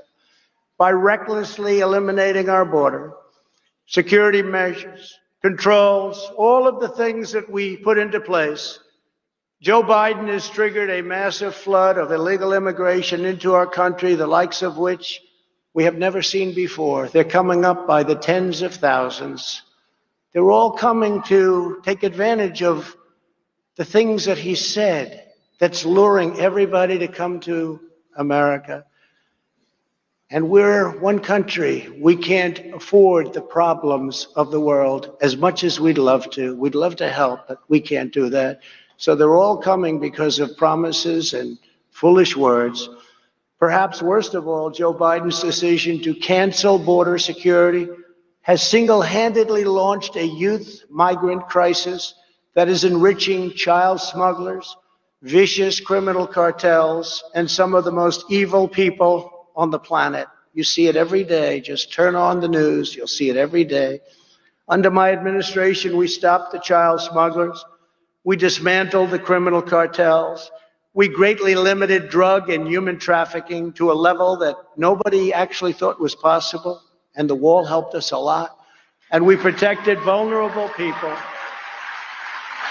from the ravages of dangerous predators. And that's what they are, dangerous, dangerous predators.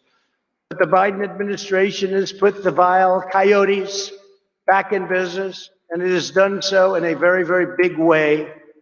Under the new administration, catch and release has been restored. Can you imagine? We work so hard. Catch, you know what that is. You catch them, you take their name. They may be killers, they may be rapists, they may be drug smugglers. You take their name and you release them into our country. I have to say, so far, we're talking a lot about the past. We're hoping for more talk going into the future, but he did just begin. Being apprehended and released along the entire southern border, just the opposite of what it was 2 months ago. They weren't coming because they couldn't get in. Once they think they can get in, they're coming, and they are coming at levels that you haven't even seen yet. By the hundreds of thousands, by the millions they'll be coming. The Biden administration is now actively expediting the admission of illegal migrants, enabling them to lodge frivolous asylum claims and admitting them by the thousands and thousands and thousands a day, crowded together in unsanitary conditions despite the ongoing economic and public health crisis, COVID-19, or as I call it, the China virus.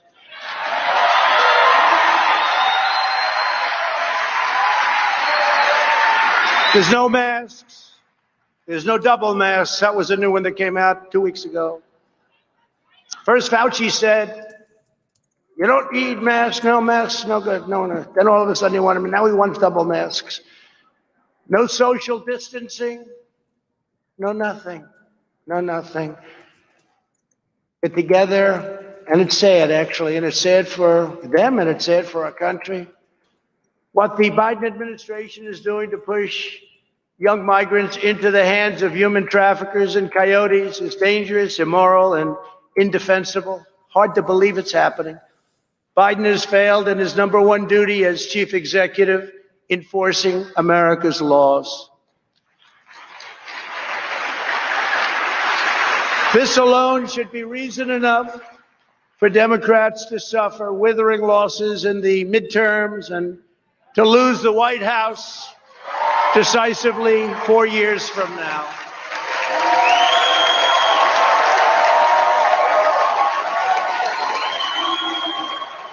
He's talking about White House 2024. To lose the White House 4 years from now. It's kind of leaning into that 2024 run, not acknowledging it. We've cleaned up the Patriot Party talk. Will be no new party. Just lost the White House, but it's one of those things. But who knows? Who knows? I may even decide to beat them for a third time, okay? Wow. For a third time. Look at that reference there. For a third time, once in 2016, he's still retaining the belief of the 2020 win and 2024. So he's going to claim this 3 victories. That is a big statement.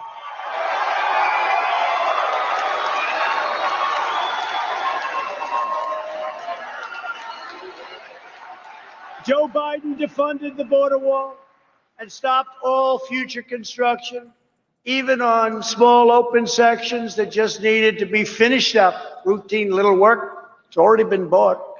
Wait till the contractors get to them and they say, no, it costs us much more money not to finish the small section than if we finished it. That's going to be nice. Wait till you see those bills start pouring in. He revoked the executive order cracking down on deadly sanctuary cities. He has effectively ordered a shutdown of ICE, halting virtually all deportations. Everyone, murderers, everybody, no more. Let's not deport people. And restricting our law enforcement professionals, and they are great professionals. You have many of them represented here today, from conducting almost any immigration enforcement of any kind. The Biden policy of releasing criminals into the U.S. interior is making America into a sanctuary nation where criminals, illegal immigrants, including gang members and sex offenders, are set free into American communities. They have no idea who's coming up. And remember, with the caravans, these countries, Probably, Mike. but many, many countries all over the world, they're not giving us their best and their finest because they're intelligent. They're not giving us their best and their finest. Remember, I said that. I said that a long time ago when I made the first remarks, when I came down the escalator with our great future First Lady, who says hello, who loves you as much as I love you. But I said that a long time ago, and we turned out to be 100% correct. Biden's radical immigration policies aren't just illegal. They're immoral, they're heartless, and they are a betrayal of our nation's core values. It's a terrible thing that's happening. The Republican Party must hold Joe Biden and the Democrats accountable. They ripped up the diplomatic agreements we negotiated with Honduras, Guatemala, and El Salvador to shut down illegal immigration. You know, they got a fortune. They got paid $500 million a year. When I came into office, those countries were refusing to take back illegal alien gang members, including MS-13, the most vicious, probably of them all. No matter where you go in the world, MS-13, they do things that even the worst don't think about. So I asked, how much do we pay these countries? How much do we pay them? Sir, we pay them approximately $500 million a year. It's a lot of money. I mean, it's peanuts compared to the way other countries rip us off, but that's a lot of money. I said, okay, we aren't going to pay them anymore because they wouldn't take back the criminals. And this was true with the Obama administration. It was true for many, many years. So we'd catch a murderer. We'd want to bring him back to Guatemala or Honduras, El Salvador. They wouldn't take him back. No, we don't want him. We'd fly him in. They wouldn't let the plane land. We'd bus him in. They wouldn't let the buses get anywhere near the border. And I said, we're not going to pay him anymore. So after I said that, and I stopped payment, you know, like a term that we use in the world of business, let's stop payment. So we stopped payment. They were delinquent. We stopped payment. And they very quickly came to the table and we made a deal, very quick deal. We still kept the money. We still didn't pay because we made a deal. And when illegal aliens came across our border, they were rapidly deported and lovingly accepted by those countries from where they came. And it worked out great. So now they accept the people. And then we ultimately got along very well with those countries, those three countries, and many countries throughout the world because they respected us again. They didn't respect us. They couldn't believe what they were getting away with. But now Joe Biden has wrecked this great deal, wrecked it. And they're already doing what they were doing before, and they're taking the money. And that's just a small portion of what's going on. To top it all off, the Biden people are pushing a bill that would grant mass amnesty for millions of illegal aliens while massively expanding chain migration. That's where you come in and everybody comes in, your grandmother, your father, your mother, your brother, your cousins. They come in so easily, so crazy, so crazy. It even requires that the U.S. government provide illegal border crossers with taxable funded lawyers. Anybody need a good lawyer? You can't have one. They get the lawyers. They get lawyers. They're probably very good, too. The Democrat immigration bill is a globalist corporate. You take a look at the corporatists. Big tech attack on hardworking citizens of every race, religion, color, and creed. And Republicans must ensure that it never is allowed to become federal law, which is what they want to do. We must stand tall in the party. We have to do this. We have to stand tall as the party for law-abiding Americans and others when they're in our country. Border security is just one of the many issues on which the new administration has already betrayed the American people. He didn't talk about this stuff. I debated him. He wasn't talking about this. What he signed with those executive orders, they weren't things that were discussed. We didn't know all about him and the press because they're fake news. They're the biggest fakers there are. But the press refused to ask the questions. And when I asked the questions on television, on the debate, Chris Wallace in this case and others refused to let him answer. They refused to let him answer. I have to say, I'm hoping he goes a little more into future talk here. Still on past. I mean, we're going back to November right now. The difference to working family is equally clear when it comes to the critical matter of getting America's children back to school. And they must get back and get back right now. Right now. Crazy.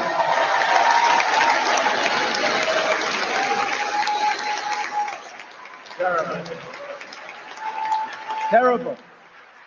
The Biden administration is actually bragging about the classroom education they are providing to migrant children on the border, while at the same time, millions of American children are having their futures destroyed by Joe Biden's anti-science school closures. Think of it. We're educating students on the border, but our own people, the children of our citizens themselves, are not getting the education that they deserve. There's no reason whatsoever why the vast majority of young Americans should not be back in school immediately.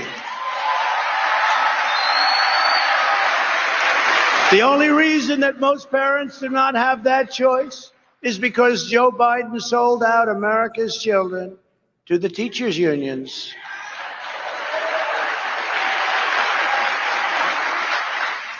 His position is morally inexcusable. You know that. Joe Biden has shamefully betrayed America's youth, and he is cruelly keeping our children locked in their homes. No reason for it whatsoever. They want to get out. They're cheating the next generation of Americans out of the future that they deserve, and they do deserve this future. They're going to grow up, and they're going to have a scar. It's a scandal of the highest order and one of the most craven acts by any president in our lifetimes. It's the teachers' union. It's the votes. And it shouldn't happen. And nobody has more respect for teachers than I do. And I'll bet you a lot of the people within that union, they agree with everything I'm saying. Even the New York Times is calling out the Democrats. The mental and physical health of these young people is reaching a breaking point. Tragically, suicide attempts have skyrocketed, and student depression is now commonplace and at levels that we've never seen before. The Democrats now say we have to pass their $1.9 trillion boondoggle to open schools, but a very small part of it has to do with that.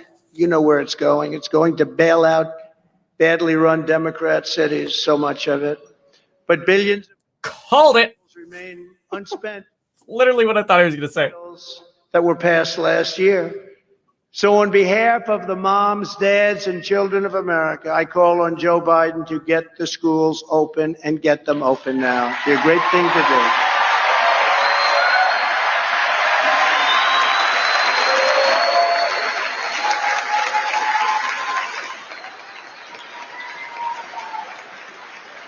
When I left office, And we're very proud of this because this was something that they said could not be done. The FDA said it, everybody said it. Any article you read said it couldn't be done. It would be years and years. I handed the new administration what everyone is now calling a modern day medical miracle. Some say it's the greatest thing to happen in hundreds of years, 2 vaccines produced in record time with numerous others on the way, including the Johnson & Johnson vaccine that was approved just yesterday.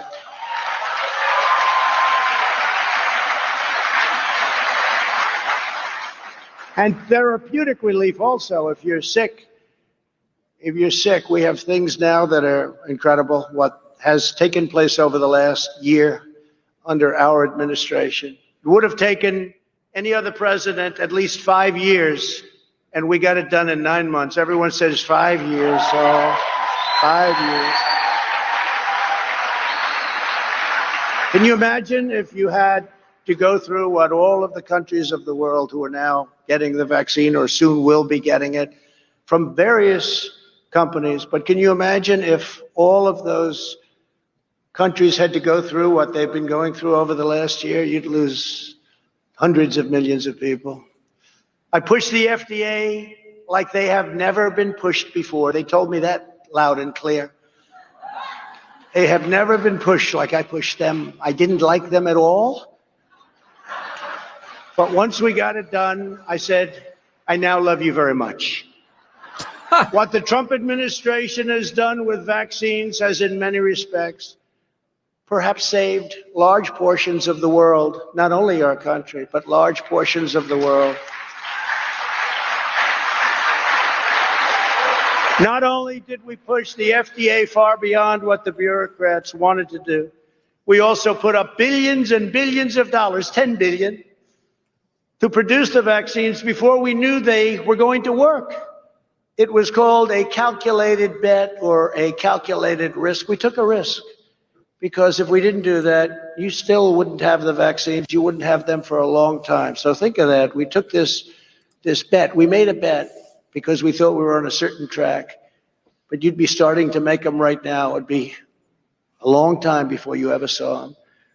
It takes 60 to 100 days to manufacture and inspect new doses. And that means that 100% of the increased availability that we have now was initiated by our administration. 100%.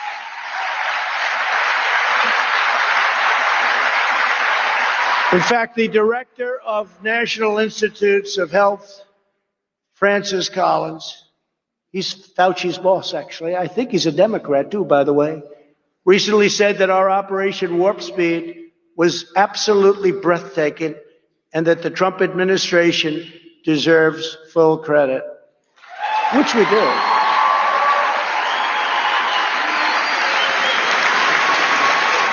And as conservatives and Republicans, never forget that we did it.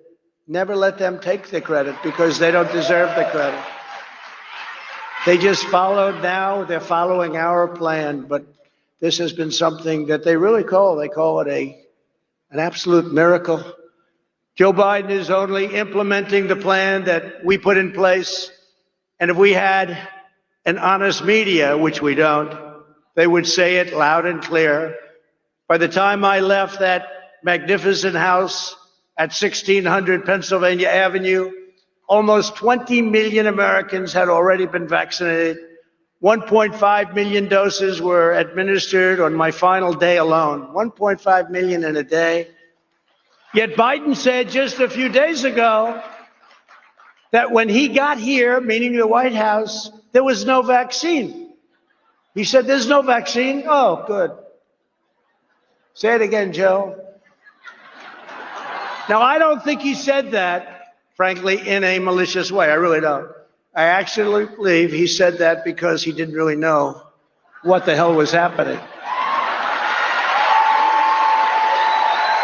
But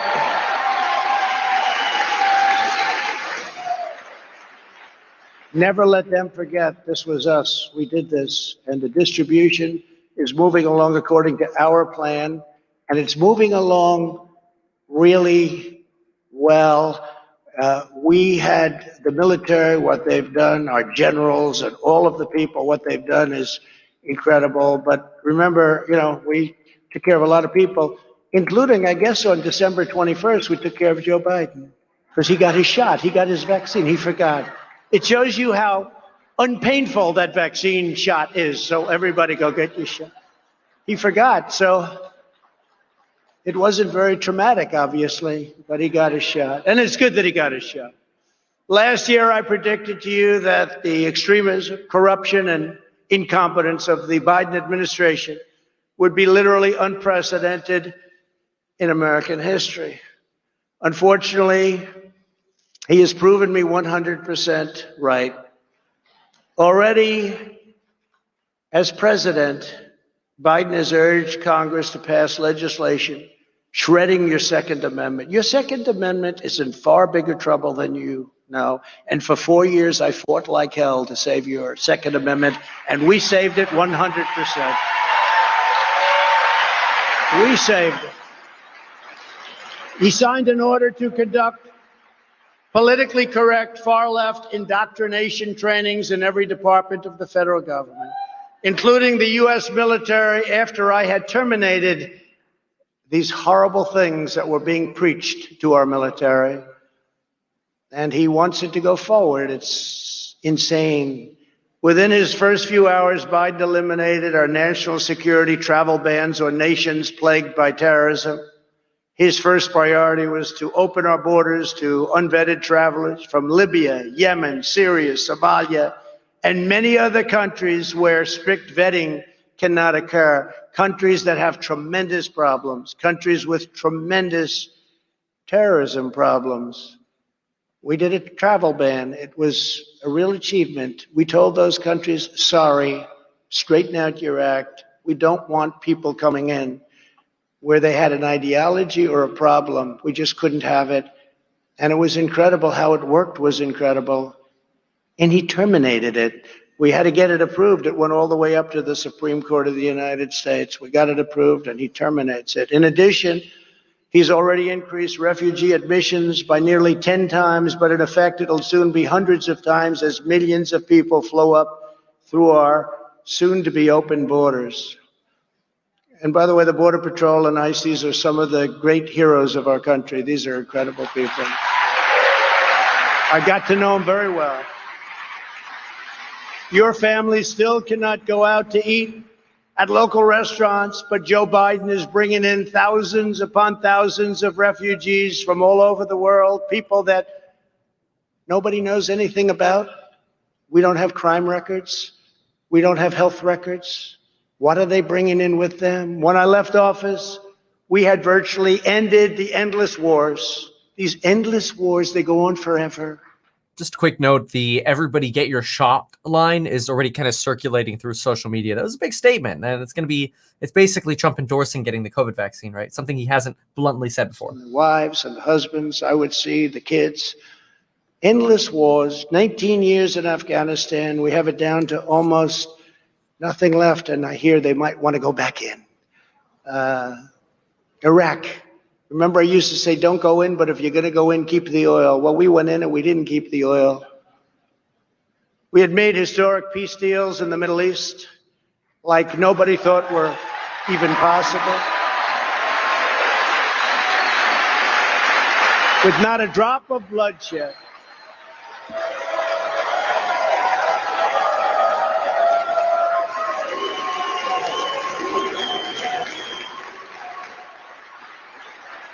And by the way, not one American soldier has been killed in Afghanistan in over a year. Think of that. Not one. Those troops have largely come home. At the same time, the new administration unilaterally withdrew our crippling sanctions on Iran, foolishly giving away all of America's leverage before negotiations have even begun. Leave the sanctions, negotiate. Does anybody understand what I'm saying here? Are there any good business people? You don't have to be a good, are there any bad business people? They took off the sanctions.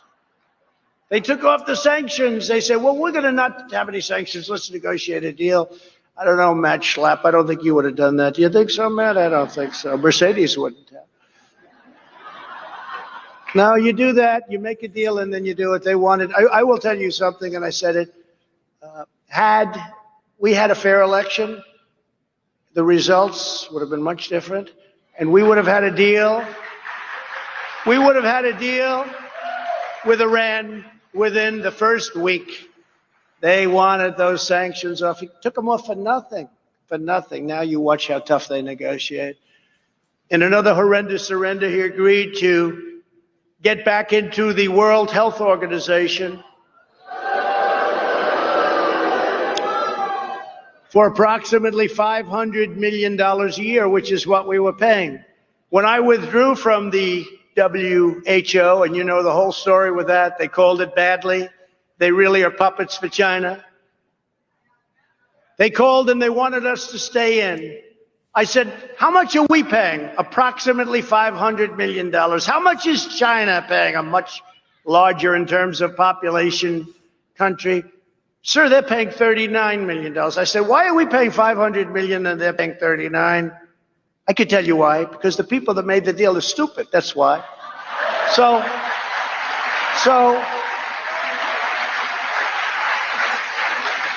and I had no idea how popular it was. I didn't even know if I would be able to politically, because people were so happy when I did get out.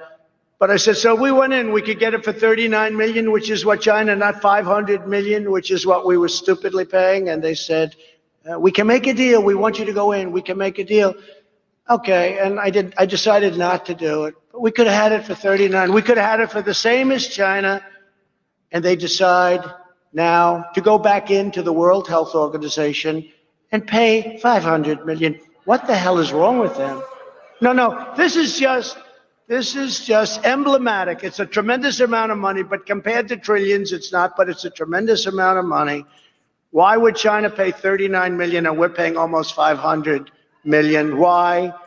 So we could have made the same deal that China had, 39 million, and they just say, we're going back in. We're going back into the World Health Organization. They go back in, they pay 500. It is so sad. Just like the Iran and the World Health Organization, Joe Biden put the United States back into the very unfair and very costly Paris Climate Accord without negotiating a better deal. They wanted us so badly back in. I'll tell you, they wanted us. I was getting called from all of the countries. You must come back into the Paris Accord. I said, tell me why. Give me one good reason. First of all, China doesn't kick in for 10 years. Russia goes by an old standard, which was not a clean standard, and other countries. But we get hit right from the beginning. Would have cost us hundreds of thousands and millions of jobs. It was a disaster. But they go back in. I could have made an unbelievable deal and gone back in, but I didn't want to do that. Surrendering millions of jobs and trillions of dollars to all of these other countries, almost all of them that were in the deal. So they have favorable treatment. We don't have favorable treatment. And we just said, we're going back in. To go back in, they wanted us so badly. You could have negotiated. If you wanted to go back in, which frankly, we have the cleanest air, the cleanest water, and everything else that we've ever had. So I don't know why we have to. And what good does it do when we're clean, but China's not, and Russia's not, and India's not? So they're pouring fumes. You know, the world is actually a small piece of the universe, right? They're pouring fumes, and we're trying to protect everything and building products for 3 times more than is necessary. No, they could have made a great deal. If they were going to go back in, that's fine.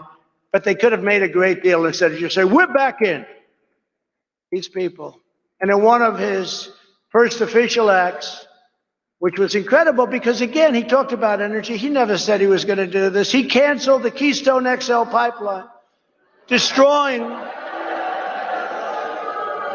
not the 8,000 or the 9,000 or the 11,000 jobs that you hear, but 42,000 great paying jobs on just about day one, right? He never talked about that during a debate. Because he wouldn't have gotten away with it. Well, he would have, because they cheated so much, it probably wouldn't have done. No, but that was not a topic of conversation, remember? Fracking, you can frack. Oh, we love fracking. During the primary, no fracking. As soon as he got through that, He said, no, of course, everybody can frack. No fracking. You wait till you see what happens with your gasoline. Wait till you see what happens, and we cannot let this stuff continue to go on. One of my proudest accomplishments as president was to make America energy independent. The United States became the #1 energy superpower on earth. #1.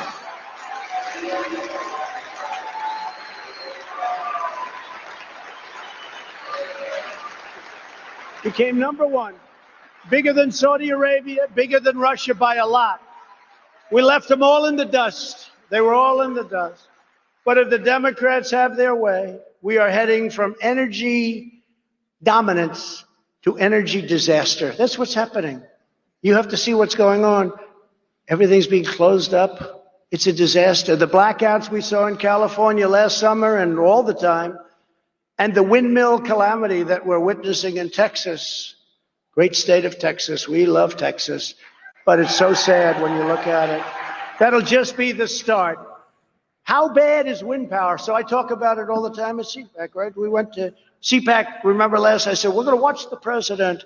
Well, Alice, the wind isn't blowing. I don't believe we'll have any electricity. Remember, we would kid, but I wasn't actually kidding. It's such an expensive form of energy. It's so bad for the environment. It kills the birds. It destroys the landscapes. And remember, these are structural columns with fans on them. They wear out, and when they wear out all over the country, you see them. Nobody takes them down. They're rotting. They're rusting.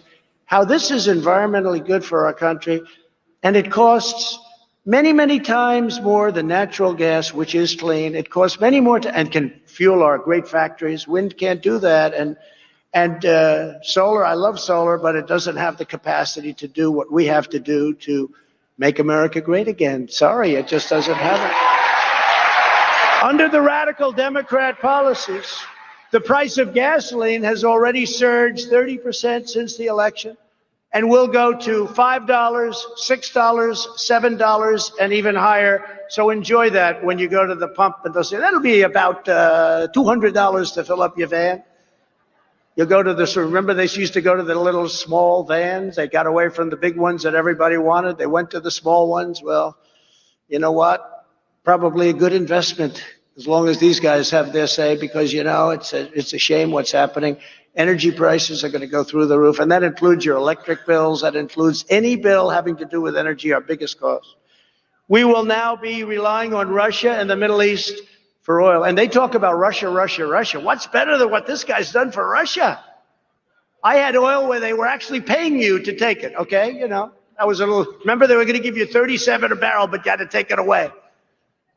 You had free oil almost for a period of time, and one way I was proud of it, but we also had to save the energy industry, and it worked out well. And I dealt with Russia and Saudi Arabia, and they cut back on production, and we got it back up.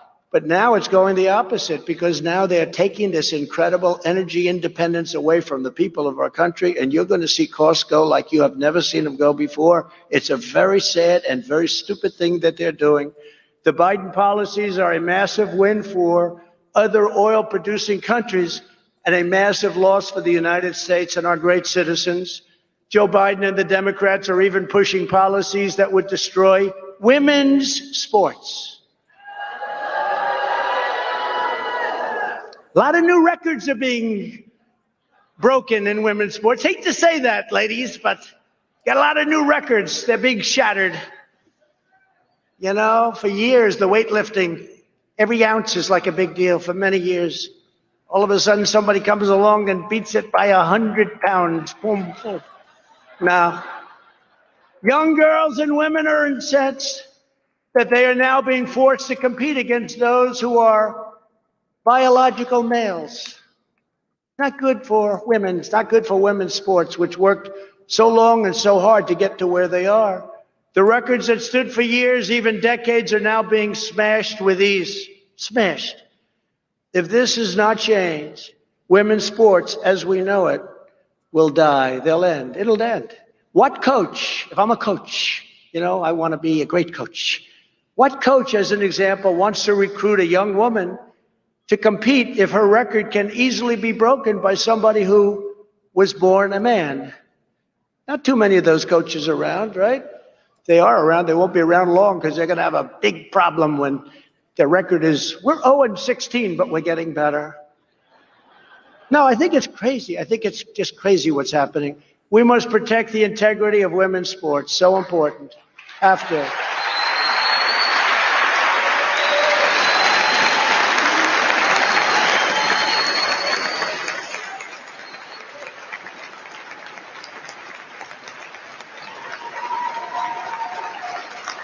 It's a big transgender argument. These are now we're getting into that future talk, right? Climate change, transgender politics. That's okay. You haven't heard anything yet.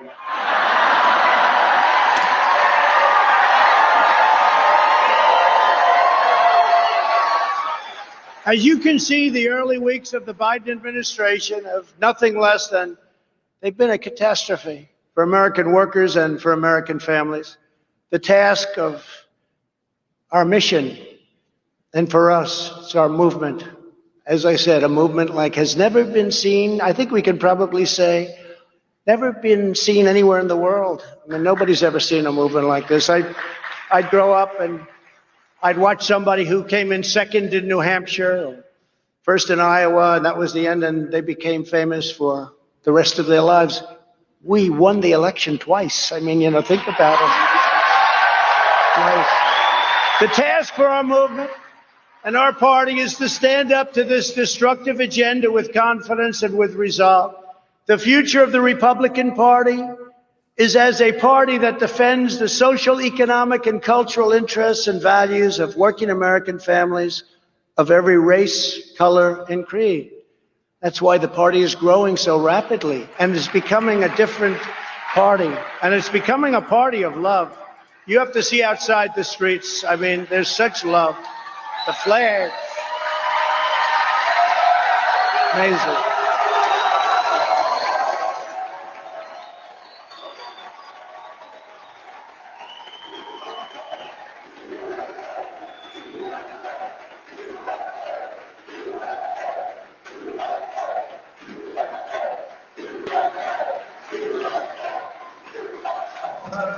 It's a party that's incredible. The people, the spirit. And there are, as you probably heard a little while ago, I mean, there's more spirit now than there's ever been, including even before the election. More spirit now than we've ever seen because people are seeing how bad it can be. And again, I want to thank Rush and Catherine because what he did to get the word out has been incredible. Some people are irreplaceable, as Sean Hannity would say, and he said Rush is irreplaceable. But his spirit lives on, and that's something that we need and we love. Republicans believe that the needs of every citizen must come first. In fact, America must come first. We don't put it first. They don't put it first. Over the past 4 years, my administration delivered for Americans of all backgrounds like never before. Like never before. We built the strongest economy in the history of the world, raised wages, and achieved the lowest African American, Hispanic American, and Asian American unemployment rates ever recorded. It was so great for everybody of all backgrounds that even after the China virus, we are leading the world. Nobody's even close. We're leading it in the comeback. Our economic comeback has been incredible. That's because the financial and economic foundation we built was so strong that unlike other countries who are having a hard time, we didn't break.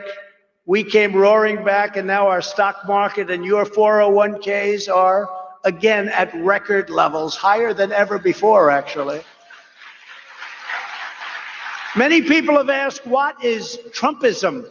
A new term being used more and more. I'm hearing that term more and more. I didn't come up with it. But what it means is great deals, great trade deals, great ones, not deals where we give away everything, our jobs, our money, like the USMCA replacement of the horrible NAFTA. NAFTA was one of the worst deals ever made, probably the worst trade deal ever made. And we ended it. You know, a lot of people forget. We ended it. Now we have the USMCA, Mexico, Canada. It's incredible what it's done for our farmers who are doing fantastically. Did you see grain prices and grain sales are at an all-time high? Wheat, all-time high. so many elements of farms and farmers, and they love me. And remember, it's going to be very close in Iowa. Well, it wasn't close. We won in a landslide, Iowa, because our farmers know and they put up with it. And we did a lot of work with the tariffs and all these things that we had to do to get it. And now the farmers are doing great, but they're setting records. It means low taxes and eliminating job-killing regulations, Trumpism. It means strong borders, but people coming into our country based on a system of merit. So they come in and they can help us, as opposed to coming here and not being good for us, including criminals, of which there are many. It means no riots in the streets. It means law enforcement. It means very strong protection for the Second Amendment and the right to keep and bear arms. It means support for the forgotten men and women who have been taken advantage of for so many years, and they were doing great. They were doing great before that horrible thing from China came in and hit us, and now they're starting to do really well again. You know, if you think about it, we built the economy twice. We built it then, and then like every other country in the world, it went down, and then we built it again. Now it's higher in many ways, certainly in the stock market, it's higher in many ways than it was before. That's because of the foundation. And no country comes even close to competing with our comeback. And it means a strong military and taking care of our vets, but a strong military, which we have totally rebuilt. We have rebuilt it. And our military has never been stronger than it is today. It was tired, it was depleted, it was obsolete, and now we have the best brand new equipment ever made, and it was all produced right here in the USA. Isn't that nice? And we take care of our vets. You know, we had a poll recently, just before leaving office. The vets had a 91% approval rating for the way we took care of them. That's the highest number in the history of the polls, the vet polls. On top of all of that, we have even created the Space Force, the first new branch of the United States military in nearly 75 years. The mission of the Democrat Party is to promote socialism. They want to promote socialism, ultimately leading, unfortunately, to communism. And that will happen. If you look at Venezuela, you look at some of these countries, that's why some of our biggest supporters are from South America, Latin America, because they've seen what goes on with all of this cancel culture, and you can't speak, and let's cut them off, and let's not give them words. The mission of our movement and of the Republican Party must be to create a future of good jobs, strong families, safe communities, a vibrant culture, and a great nation for all Americans, and that's what we're creating.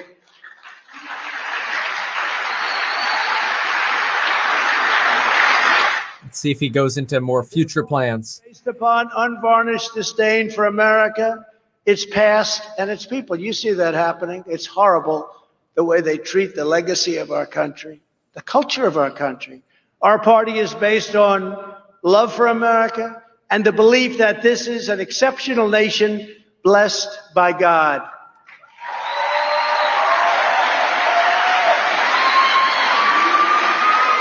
We take great pride in our country. We teach the truth about history. We celebrate our rich heritage and national traditions. We honor George Washington, Abraham Lincoln, Thomas Jefferson, and all national heroes. And of course, we respect our great American flag.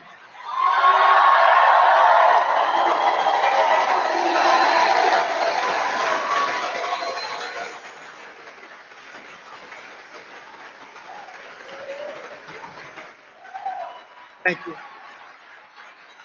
Thank you very much. Thank you very much.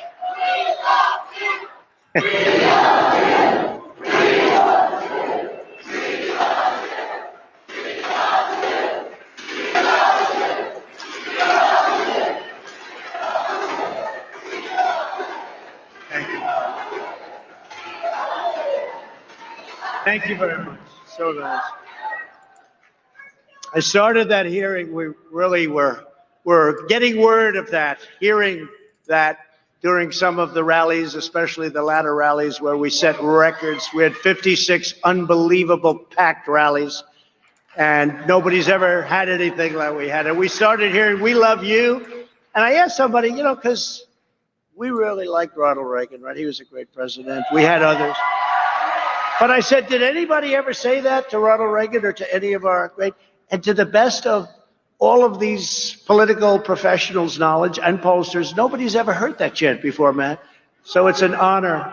Believe me, it's an honor. It's a great honor. It's a great honor. You know, when you think about "we love you," you're saying that about, I hate to say it, am I a politician? I don't know. Maybe I'm a politician. I hate to admit it, but it's an honor that you would say it. We believe in patriotic education and strongly oppose the radical indoctrination of America's youth. It's horrible. We are committed to defending innocent life and to upholding the Judeo-Christian values of our founders and of our founding.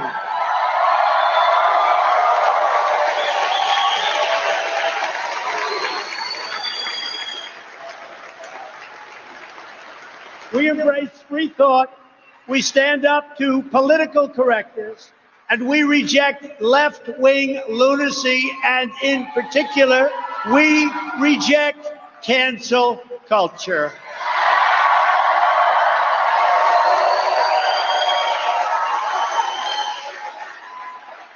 We know that the rule of law is the ultimate safeguard, and we affirm that the Constitution means exactly what it says, as written, as written.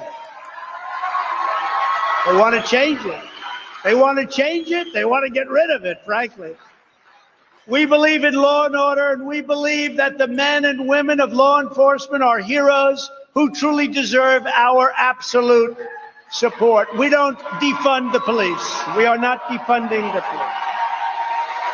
We believe in standing up to China, shutting down outsourcing, bringing back our factories and supply chains, and ensuring that America, not China, dominates the future of the world. That's what's going to happen. And by the way, we took in hundreds of billions of dollars from China during my administration, they never gave us 10 cents. It was a one-way street. We took in hundreds of billions, and during negotiations, they would say, look, the one thing, we don't want any more of these tariffs.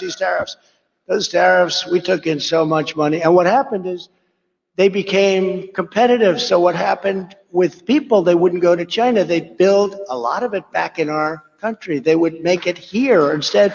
And in addition to that, we would take it in billions and billions and billions of dollars from China. But in all fairness to China, we made a trade deal with them. This was prior to COVID. Once COVID happened, I no longer cared so much about the trade deal because what happened with that was just disgraceful. But that's one of the things. That's one of the reasons that right now our farmers are doing so good. I used to tell China, look, go and get a lot of wheat, get a lot of different things, all of the things we just talked about. You better go out and do it because this country has not been treated fairly by you for many, many years, many, many years. We used to lose $504 billion trade deficit with China. 504, not million, $504 million a lot, right? You know that through the World Health Organization. Now take 504 million, make it $504 billion. We had deficits with China. It was absolutely insane that this could keep going on. It's amazing that you still have a country left. The people that did this to our country, they should be ashamed of themselves. They should be ashamed of themselves. Companies that leave America to create jobs in China and other countries that have ripped us off for years should not be rewarded. They should be tariffed, fined, and punished. They should not be rewarded. And that's what the Biden administration is doing. But of course, as you know, they have a very close personal relationship with China. So I don't expect much to happen. It's a shame. because it really is a threat. It's a tremendous economic threat. And thank God we've rebuilt our military, but it's a tremendous economic threat. Never forget it. These are the convictions that define our movement today and must define the Republican Party in the years ahead. Very simple. It's really quite simple, isn't it? Another one of the most urgent issues facing the Republican Party is that of ensuring fair, honest, and secure elections.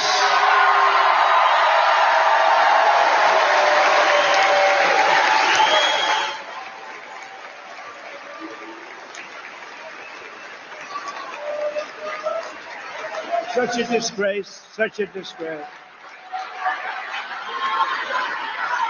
Such a disgrace. We must pass comprehensive election reforms, and we must do it now. The Democrats used the China virus as an excuse to change all of the election rules without the approval of their state legislatures, making it therefore illegal. It had a massive impact on the election. Again, you have to go to the legislatures to get these approvals. This alone would have easily changed the outcome of the election at levels that you wouldn't have even believed. Even with COVID, even with all of the things, the numbers are staggering.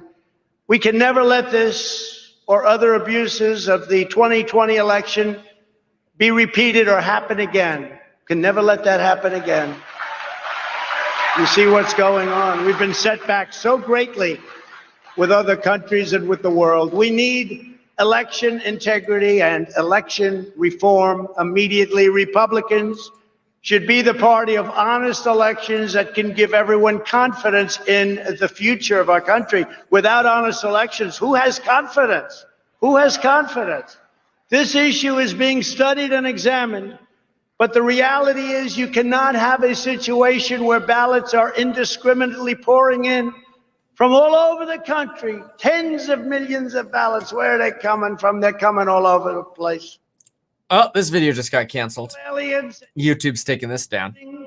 And many other horrible things are happening that are too voluminous to even mention. But people know, I mean, it's being studied, and the level of dishonesty is not to be believed.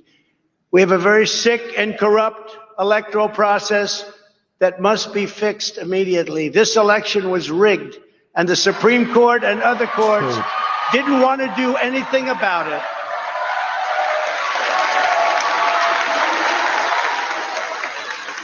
If you're just now joining, I showed an email earlier of YouTube just outright deleting a video I had live, and it was similar to, well, this.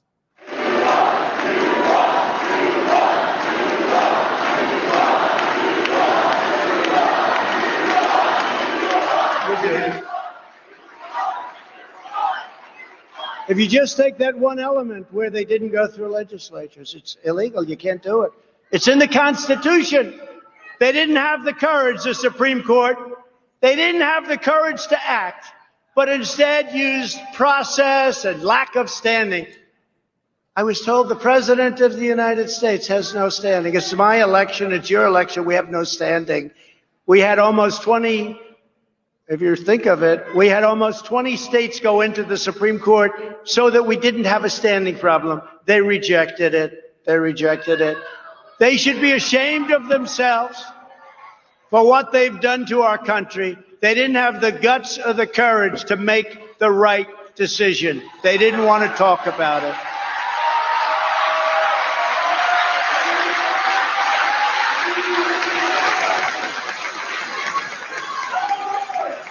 You had the case led by the great state of Texas. 18 states went in. You don't have standing. Oh, let's not talk about it. They didn't. Here's why they removed the video last time. I'll put it up on screen while we still listen. And that's on top of all of the other forms of cheating, but this is the most basic of all. They would have local courts and local politicians change the rules, in some cases a day or two before the election. This should never be allowed to happen to another presidential candidate or presidential race. Should never be allowed to happen. Today, I want to outline the steps that we must take to have an election system in this country that is honest, fair, and accurate. We need one election day, not 45, 30.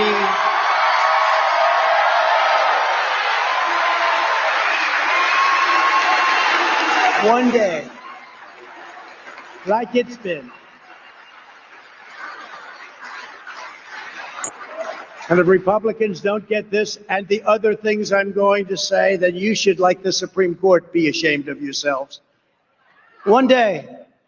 And the only people that should be allowed to vote by mail are people that can be proven to be either very sick or out of the country or military where they can't do it.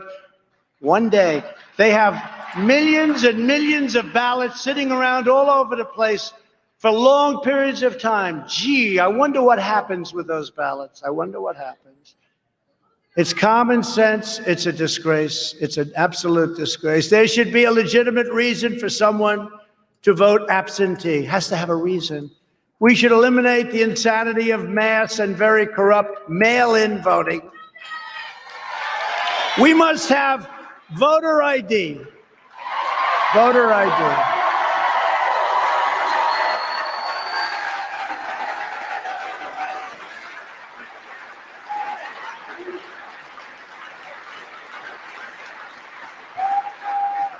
You know, to get into the Democrat National Convention, when they had the convention, you needed voter ID. You needed an ID card. You couldn't get in unless you had an ID. So many people told me you can't get in that place, you need ID. Nobody had ID. You need voter ID. They know that. This is a con job. They're conning everybody. They know that. They know the wall was good. They knew the wall would work, but they didn't want to have it because we wanted it. I made one big mistake on the wall. I should have said, we will not have a wall. And then they would have said, let's build a wall. I made a big mistake. I made a big mistake. I'm sorry. Took us a year and a half extra because of that mistake. We will not have a wall. We need a wall immediately, said Chuck Schumer. We need universal signature matching. They want to pass a bill where you don't have to match signatures, where signatures don't mean anything. Now, they know it's all, just like with the wall, just like with voter ID, when you need to go into anything that's Democrat-run, you need it. But for voting, which is our most sacred institution, they don't want to let you have it. There should be a 100% requirement to verify the citizenship of every person who votes. And there must be a chain of custody protections for every ballot. Every ballot.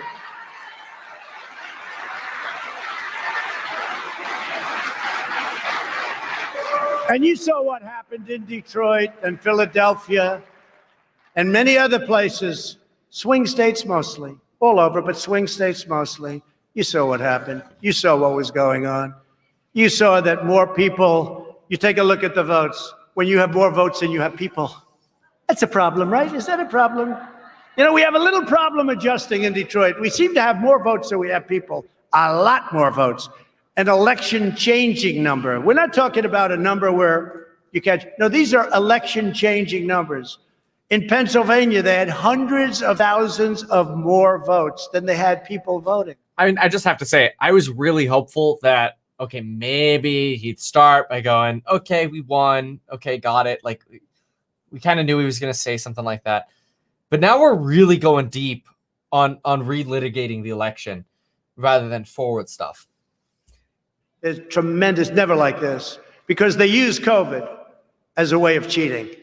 That's what happened, and everybody knows it. Hundreds of thousands and millions of ballots. They used it as a way of getting what they've wanted for many years. And the Republicans have to do something about it. They better do something about it. Our election process is worse than that, in many cases, of a third world country. You know that. You saw what was going on.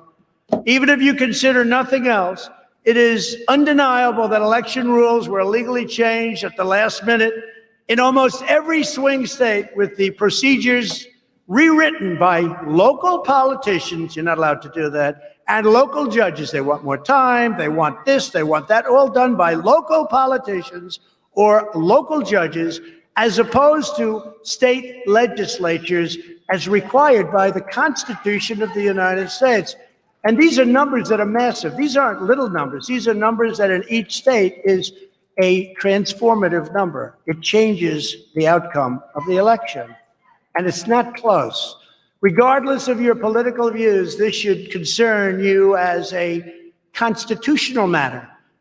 And the Supreme Court, again, didn't have the guts or the courage to do anything about it. And neither did other judges. And Democrats even admitted in Time magazine, which is, I would say, on the liberal side, that they just couldn't hold it in. They had to brag about it. Because what they did, they had to brag about it. They couldn't do it. You got to read the story. It's a disaster. It's a disaster for our country that we can allow something so corrupt to happen. Read that article. I really encourage you. You read that article. Yet all of the election integrity measures in the world will mean nothing if we don't have free speech. And that's where we're at now. If Republicans can be censored for speaking the truth and calling out corruption, we will not have democracy, and we will have only left-wing tyranny. And we can do this. We can do this. We're smarter than they are. We're tougher than they are. For some reason, we just don't get it done. We let them attack our businesses, and we don't attack their businesses. I believe your numbers are bigger than their numbers, but you're nicer than they are. You're not as vicious as they are. In the past, we would debate. I would have it. I'd debate. You've seen me for many years. They throw something. I debate. They debate. Who knows who wins? You know, people go, they vote, they see what happens. But they would have an idea. They would disagree. The public would hear it. The debate and discourse would take place. And then somebody would make a decision. You would win. You would lose. The public would make up its mind. But now there is no debate because they refuse to allow our side to even speak or be heard. They don't want debate because we have easy victories in a debate. Very easy victories. It's called common sense. It's called other things, but it's called common sense. So they don't want a debate. The time has come to break up big tech monopolies and restore fair competition.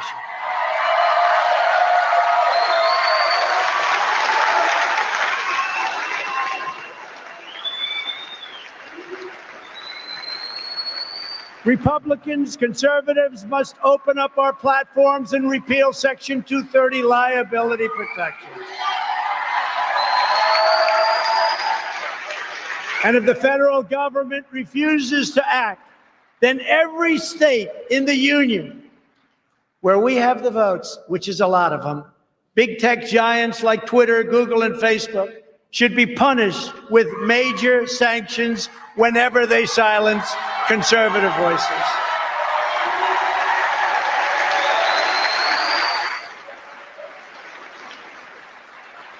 And Governor Ron DeSantis of Florida and in Texas and in other states are doing this. If they do what they're doing, Florida, and that legislation will pass, and Texas and others will have tremendous power to do what's right and what's fair. We have no time to waste. Nancy Pelosi and the Democrats in Congress are racing to pass a flagrantly unconstitutional attack on the First Amendment and the integrity of our elections, known as H.R. 1. Do you know what H.R. 1 is? It's a disaster.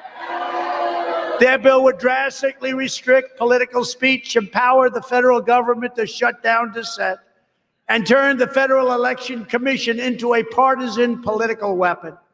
In addition, it virtually eliminates voter ID requirements nationwide, effectively ends all registration deadlines. Can you believe this? Requires states to give ballots to felons, automatically registers every welfare recipient to vote, and puts unaccountable, unelected bureaucrats in charge of drawing congressional districts. That's going to be a lot of fun. This monster must be stopped. It cannot be allowed to pass. Now more than ever is the time for tough, strong, and energetic Republican leaders who have spines of steel. We need strong leadership. We cannot have leaders who show more passion for condemning their fellow Americans than they have ever shown for standing up to Democrats, the media, and the radicals who want to turn America into a socialist country.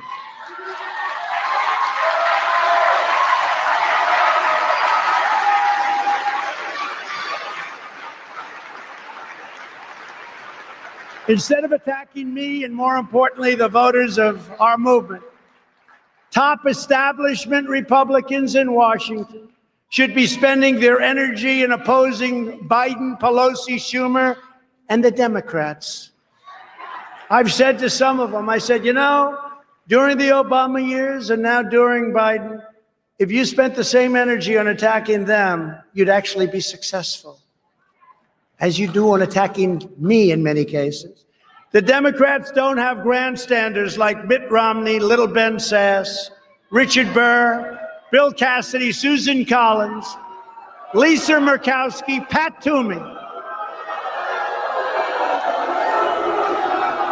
And in the House, Tom Rice, South Carolina, Adam Kinzinger, Dan Newhouse, Anthony Gonzalez, that's another beauty, Fred Upton, Jamie Herrera Butler, Peter Meyer, John Katko, David Valadao, and of course the warmonger, a person that loves seeing our troops fighting, Liz Cheney. How about that? The good news is in her state, she's been censured, and in her state, her poll numbers have dropped faster than any human being I've ever seen. So hopefully they'll get rid of her with the next election. Get rid of them all. Democrats are vicious. Remember this, it's true. Democrats are vicious. He said evil. Well, there is evil there. But they're vicious, they're smart, and they do one thing. Got to hand it to them. They always stick together. You don't have Mitt Romneys in the group. They always stick together. Fortunately, for the Republican Party, the Democrats have horrible policies like open borders, sanctuary cities, defunding the police, and the ridiculous, totally ridiculous Green New Deal. So they stick together, they're smart, they're vicious, they got everything going, but their policies are no good. So hence we have, congratulations, the Republican Party.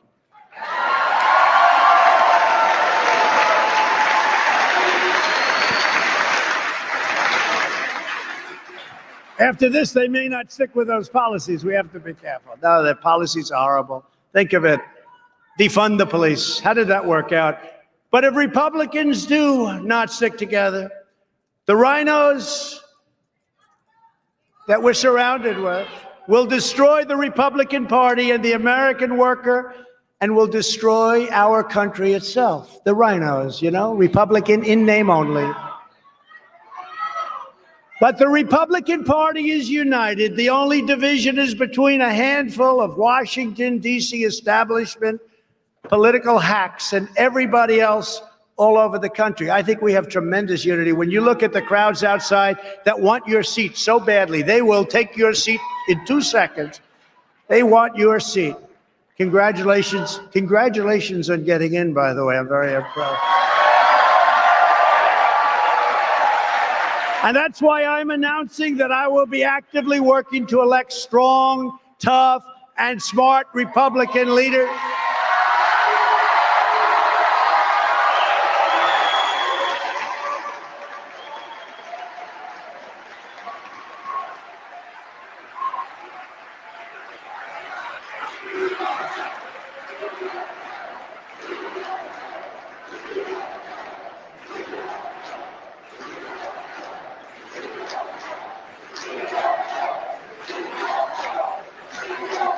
Speaking of that, I heard Jim Jordan did a great job, right? I heard that from Mark Meadows.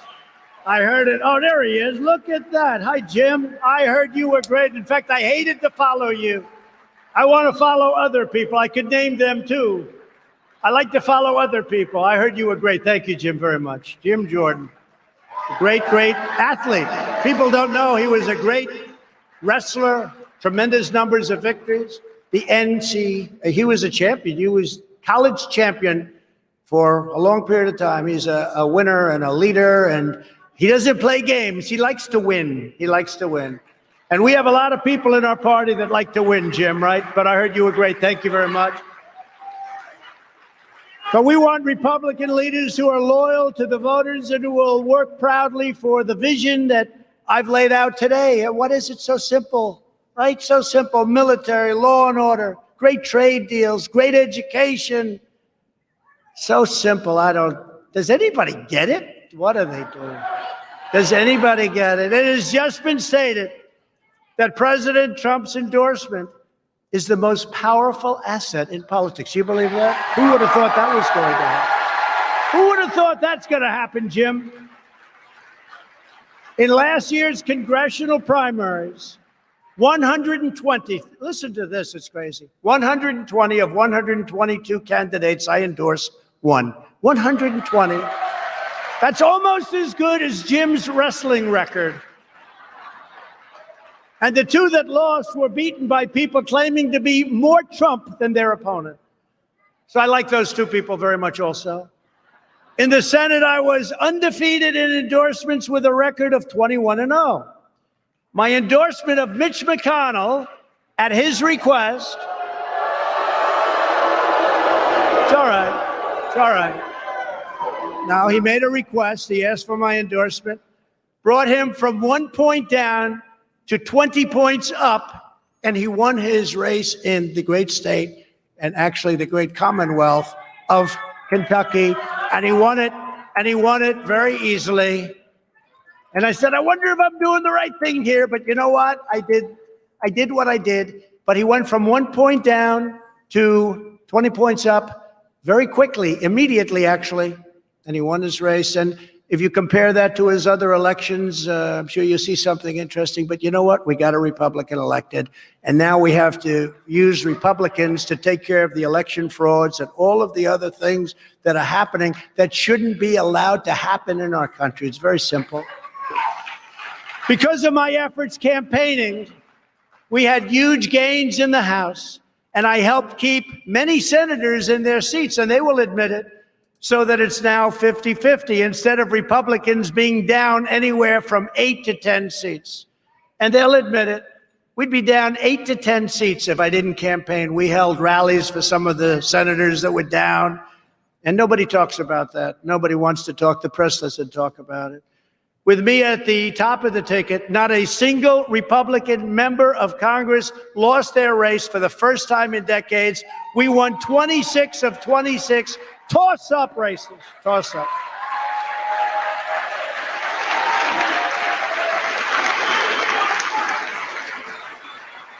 Think of that. 26 of 20, and those are toss-up. Those are races that could go anyway. We were expected to lose 25 seats, and instead we won 15 seats and almost, why couldn't we have done a couple of more? Almost cost Crazy Nancy her job. We'll do that the next time around. I received almost, listen to this number, because, you know, the fake news doesn't ever talk about these numbers. I just heard this one for the first time. I received almost 1.5 million more votes than all of the Republican House candidates combined. So how the hell is it possible that we lost? It's not possible. I got more votes. I got more, which is me. When I say I, I'm talking about we. We got more votes than any incumbent president in the history of our country. Almost 75 million votes. And that doesn't include the votes and ballots they threw out, okay? If you include them, you'll see numbers that are much different. We did even better in the second election than we did in the first. You know, I won the first, and we won the second. We did much better. Sort of strange, right? How did you do? Well, we did much better the second time. Oh, you did? Really? What a disgrace. What a disgrace to our country.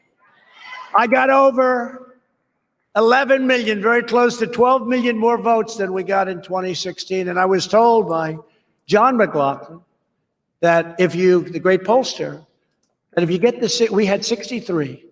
in 2016. 63 million. Sir, if you get to 66 million, you have it made. We got to almost 75 million, and what the hell happened? What happened? What happened when they closed all of the counting booths? What happened at 3 o'clock in the morning? What happened at 3:02 in the morning? What happened? No president has ever lost an election after carrying Florida, Ohio, and Iowa, and I won them all, and I won them by a lot, by a lot. I won 94% of the primary vote. No incumbent president who received more than 75% of the primary vote has ever lost an election. I had a record number, and no president has ever, and we're talking about a much lower number than we got, has ever lost an election. Thanks to my coattails, thank you. We have to have a sense of humor. Thanks to my coattails, Democrats failed to flip a single state legislature, think of it, or a legislative chamber, because Republicans came out to vote for me. Now, they say it differently. The press, the fake news spins it differently. They say, despite how well they did, Trump didn't win. That's such a lie. And many legislatures, many legislators told me, they said they're going to lose their race. It wasn't going to happen. And then what happened is one in particular told me from a great swing state, said, I thought I was going to lose my position, lose my race. And I went out with my wife the night before the election, and I saw all these Trump signs and the American flags and the spirits on the streets. I said, darling, I think we're going to win. He said, but you were far, far, far more popular than me. They do lots of polls. You were way, way ahead of me, sir. And the next day I was right. He said, he won the election by a lot, and you lost the election. And sir, it's not possible that you lost, because you got a lower number than I did, and you were so far ahead of me. You're the person that brought everybody out to vote. And I happen to agree with that 1,000%. Never forget that conversation. He couldn't believe it. And I've heard it from more than one. And in November, 18 of 19 bellwether counties, you heard about the bellwether counties? 18 of 19 bellwether counties that have correctly predicted every presidential election for decades, many decades, voted for Trump, not for Biden. And it was a shocker to those people that go for the stats. It was a shocker. They voted for Trump. 18 of 19 voted for Trump. There's never been anything like that.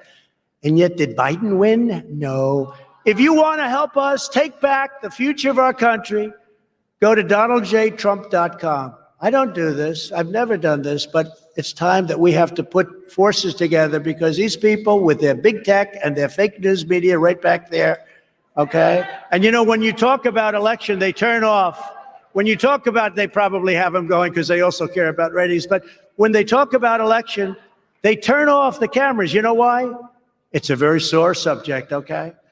They don't like that subject. There's only one way to contribute to our efforts to elect America First Republican conservatives, and in turn to make America great again, and that's through Save America PAC and DonaldJTrump.com. So go out there and do whatever you can, because we're going to help a lot of great people. We know the right people to help. We need your help to win and to fight big tech and the radical left and the DC establishment. We need to save your Second Amendment, which is under siege. We need to help protect funding for our military and for our great vets, and that's what we're doing. As we discussed earlier, we're in a struggle for the survival of America as we know it. This is a struggle. This is a terrible, terrible, painful struggle. The path ahead will not be easy, but we will win. We are going to win. Ultimately, we always win. And when we do, history will show that this was the moment when we could have given up, when we could have despaired, but instead we chose to keep on pushing forward. The greater the challenge and tougher the task, the more determined we must be to pull through to triumph. We have to have triumph. We have to have victory. With the talent and dedication of everyone here today, and you have tremendous, not only dedication, tremendous talent in this room. I know many of you. In case you're wondering, it's the donation site. We will go on to victory. We will summon the spirit of generations of American patriots before us, like those heroes. Notice it doesn't say anything about actually running in 2024. Stormed the beaches, won the battles, and tamed the unknown frontiers.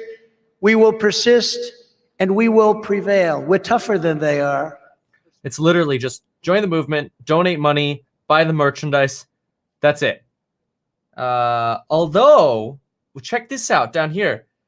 Paid for by Donald Trump for President, Inc. Now, who knows if that's the old incorporation, but that is interesting. For president. These victories, don't ever forget it. With your help, we will take back the House. We will win the Senate.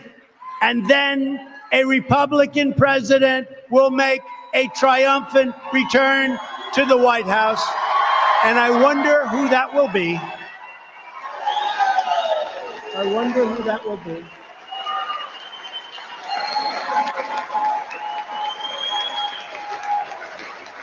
Who will that be? I wonder.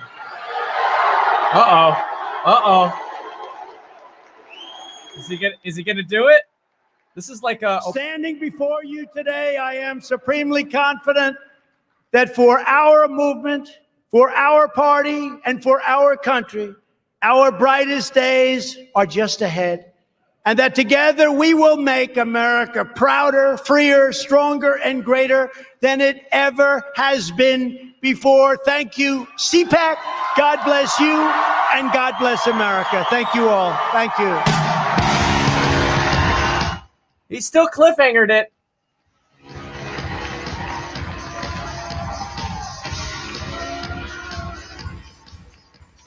All right, well, let's do a little summary here. Wow. Okay, so we've been speaking now for what, about an hour and 30-ish minutes, something like that. Donald Trump is done, so let's give a little overview. All right, there we go.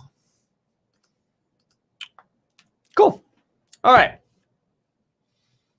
Okay, got my notes from what he said, and let's go. I'm going to start it as if it's a new video, and I'm going to remove this. All right, there he goes off stage. All right, that's it. Cool. Woo! Been wearing those for too long. All right. Okay. There we go. All right. Hey everyone, me Kevin here. Donald Trump just spoke for the first time since January 20th. He spoke for a little over an hour and a half after starting about an hour and 10 minutes late, a little bit of a delay at the start of the event. But Donald Trump did have a lot of things to cover. I'm going to go through some of the most salient takeaways. Obviously, I'm not going to hit everything here, but I'm going to hit the most salient ones. And so Donald Trump started out his speech by talking about how we will win in the end. And he really sets up how the people watching will win again. And he makes it very clear that his mission is to oppose radical Democrats, the mainstream media, and toxic cancel culture, which the cancel culture part is one that's been recently added, not something that has been part of his rhetoric until more recently. And since he really hasn't been in the public eye for the last 6 weeks, this is sort of bringing light to this. Now, then he does say, I'm going to continue to fight by your side. So he's kind of implying that he's not going to fade away like some people thought Donald Trump might lose and just fade away and disappear. He then makes it very clear, and this is counter to what the Wall Street Journal reported on January 19th. Now, whether we believe the journal's reporting or not, the Wall Street Journal did say on January 19th that Donald Trump was considering starting a Patriot Party, that there were discussions about having a Patriot Party as of January 19th, the day before the inauguration. Donald Trump here kind of flipped that script a little bit and said, we are not going to start a new party. Why would we start a new party? We have a great one, and sort of put a nail in the coffin of starting a new party and instead reinvigorated the Republican Party, which makes sense. Before Donald Trump began to speak, I had talked about how Donald Trump or the Republican Party in general if they seek to win in 2024, they need to pull the country together, or at least Republicans together, because right now, for the last 6 weeks, the Republican Party has felt a little bit splintered. We've had Mitch McConnell kind of disappearing from power. We've got Ted Cruz and Romney, but we really haven't had sort of a unified approach to pulling the Republican Party together. Certainly, Kevin McCarthy has visited Donald Trump, but other than that, we haven't really had anything from the Republican Party. Now we're starting to get a little bit of that unity. 2 days ago, Kevin McCarthy said, "I regret to inform you the swamp is back," which is definitely paying homage to Donald Trump's campaign slogan of "Drain the Swamp" back in 2016. Mitch McConnell endorsed Donald Trump just a few days ago in terms of fighting here in the primaries and possibly even in running for 2024. This is despite Mitch McConnell having slammed Donald Trump for the events that unfolded on January 6th at the Capitol. But anyway, so Donald Trump goes on to say, hey, no, we're not starting a new party. We're going to use this party because this party is great. And then Donald Trump goes into talking about Joe Biden's failures. He talks about how this has been the most disastrous first month of any president in history. Donald Trump complains about windmills, how they don't work and they freeze and they kill birds. He says that we need to focus on jobs and families, and we can't be anti-jobs, anti-family like Joe Biden is being. He says we have a crisis on the southern border, and Biden wants everything to go to HE double hockey sticks. He says we can't afford the problems of the rest of the world. We have to focus on the United States, and he gives that as a reason for why he withdrew from the World Health Organization, suggesting why is it that we're paying hundreds of millions of dollars for the World Health Organization, and China is paying tens of millions of dollars. That doesn't seem fair. Donald Trump also says, and this is sort of a larger bomb that he drops, he says, the Democrats will lose the White House 4 years from now, and who knows, maybe I'll win for a third time, he says. This is a very clear indication that Donald Trump is still doubling down on the belief that 2020 was a win for him in addition to 2016, which everybody agrees was obviously was a Trump win. I should say probably 95% of people, I think we agree. 2016 was Trump. 2020 is disputed. But then a 2024 win, in Donald Trump's definition, would be a third win. Donald Trump mentions that Biden has radical immigration policies that are basically going to lead people to come pouring into the country, and then talks very, very briefly about the stimulus package. It's interesting how briefly he touches on the stimulus package. He says, look, there's this $1.9 trillion package. We predicted he was going to say, it just provides bailout money for badly run states. That's the line that Donald Trump used. We predicted he was going to slam that. I thought he was going to at least say something about the stimulus checks, about maybe them not doing the full 2,000, rather breaking it into that 600 and 1,400. But he didn't talk about checks or unemployment at all. Instead, he simply said bailout money, blue state bailout money, and, we should really go back to opening our schools. Then he talks about how 1.5 million vaccines were administered on his final day in office. This is actually a big slam on what Biden said on the campaign trail, where Biden was saying on the campaign trail, hey, we want to try to get 1 million people vaccinated per day. And Donald Trump here is saying, hey, 1.5 million people were vaccinated on my final day. Now, he didn't make that clear connection. I'm making that for you. Now, Donald Trump also predicted, I should say, this is a quote here. It says, I predicted Biden would be incompetent. Unfortunately, he has proven me right. And he says that Biden must have forgotten that he got his COVID shot because apparently it's not so painful. And you should get your COVID shot as well. This, by the way, is the first time that Donald Trump has actually endorsed getting the vaccine. From what we know, Donald Trump has not taken the vaccine. I imagine he still has antibodies, but then again, some folks say that only lasts for 3 months. And so in theory, Donald Trump should probably, many would say get vaccinated. I'm not taking a side on that. But the fact that Donald Trump said, quote, everybody go get your shot is probably the biggest endorsement Donald Trump has given to this shot. It's something he has not done before. Then Donald Trump talks about how he talks a lot about energy and uses Texas as an example here. He's a big believer that natural gas is cleaner and actually has the capacity to do what we need to do to power our country, and says, look, why do we have to be focused on climate change when Russia and China are dumping pollutants into the environment? Now, remember, I just want to be very clear here. I'm presenting this from just a sort of a reporting point of view. I'm just saying what Donald Trump said. I'm not taking left, right sides. I'm not here to fact check. Just I'll add a little bit of commentary here and there, but I just want to give you a summary of what he said. Anyway, so Donald Trump slams solar for not having the efficiency, which it is true. Solar has like a 20% efficiency. In the future, if solar can get its efficiency up, I think everybody's going to have solar. It'd be a really great thing. But it's true. Solar efficiency might be good in states like California and Florida and sunny states, but maybe not quite there. But anyway, Donald Trump hits solar. I have solar. Anyway, Donald Trump hits on solar, hits on wind, says natural gas is cleaner, has the capacity to do what we need to do.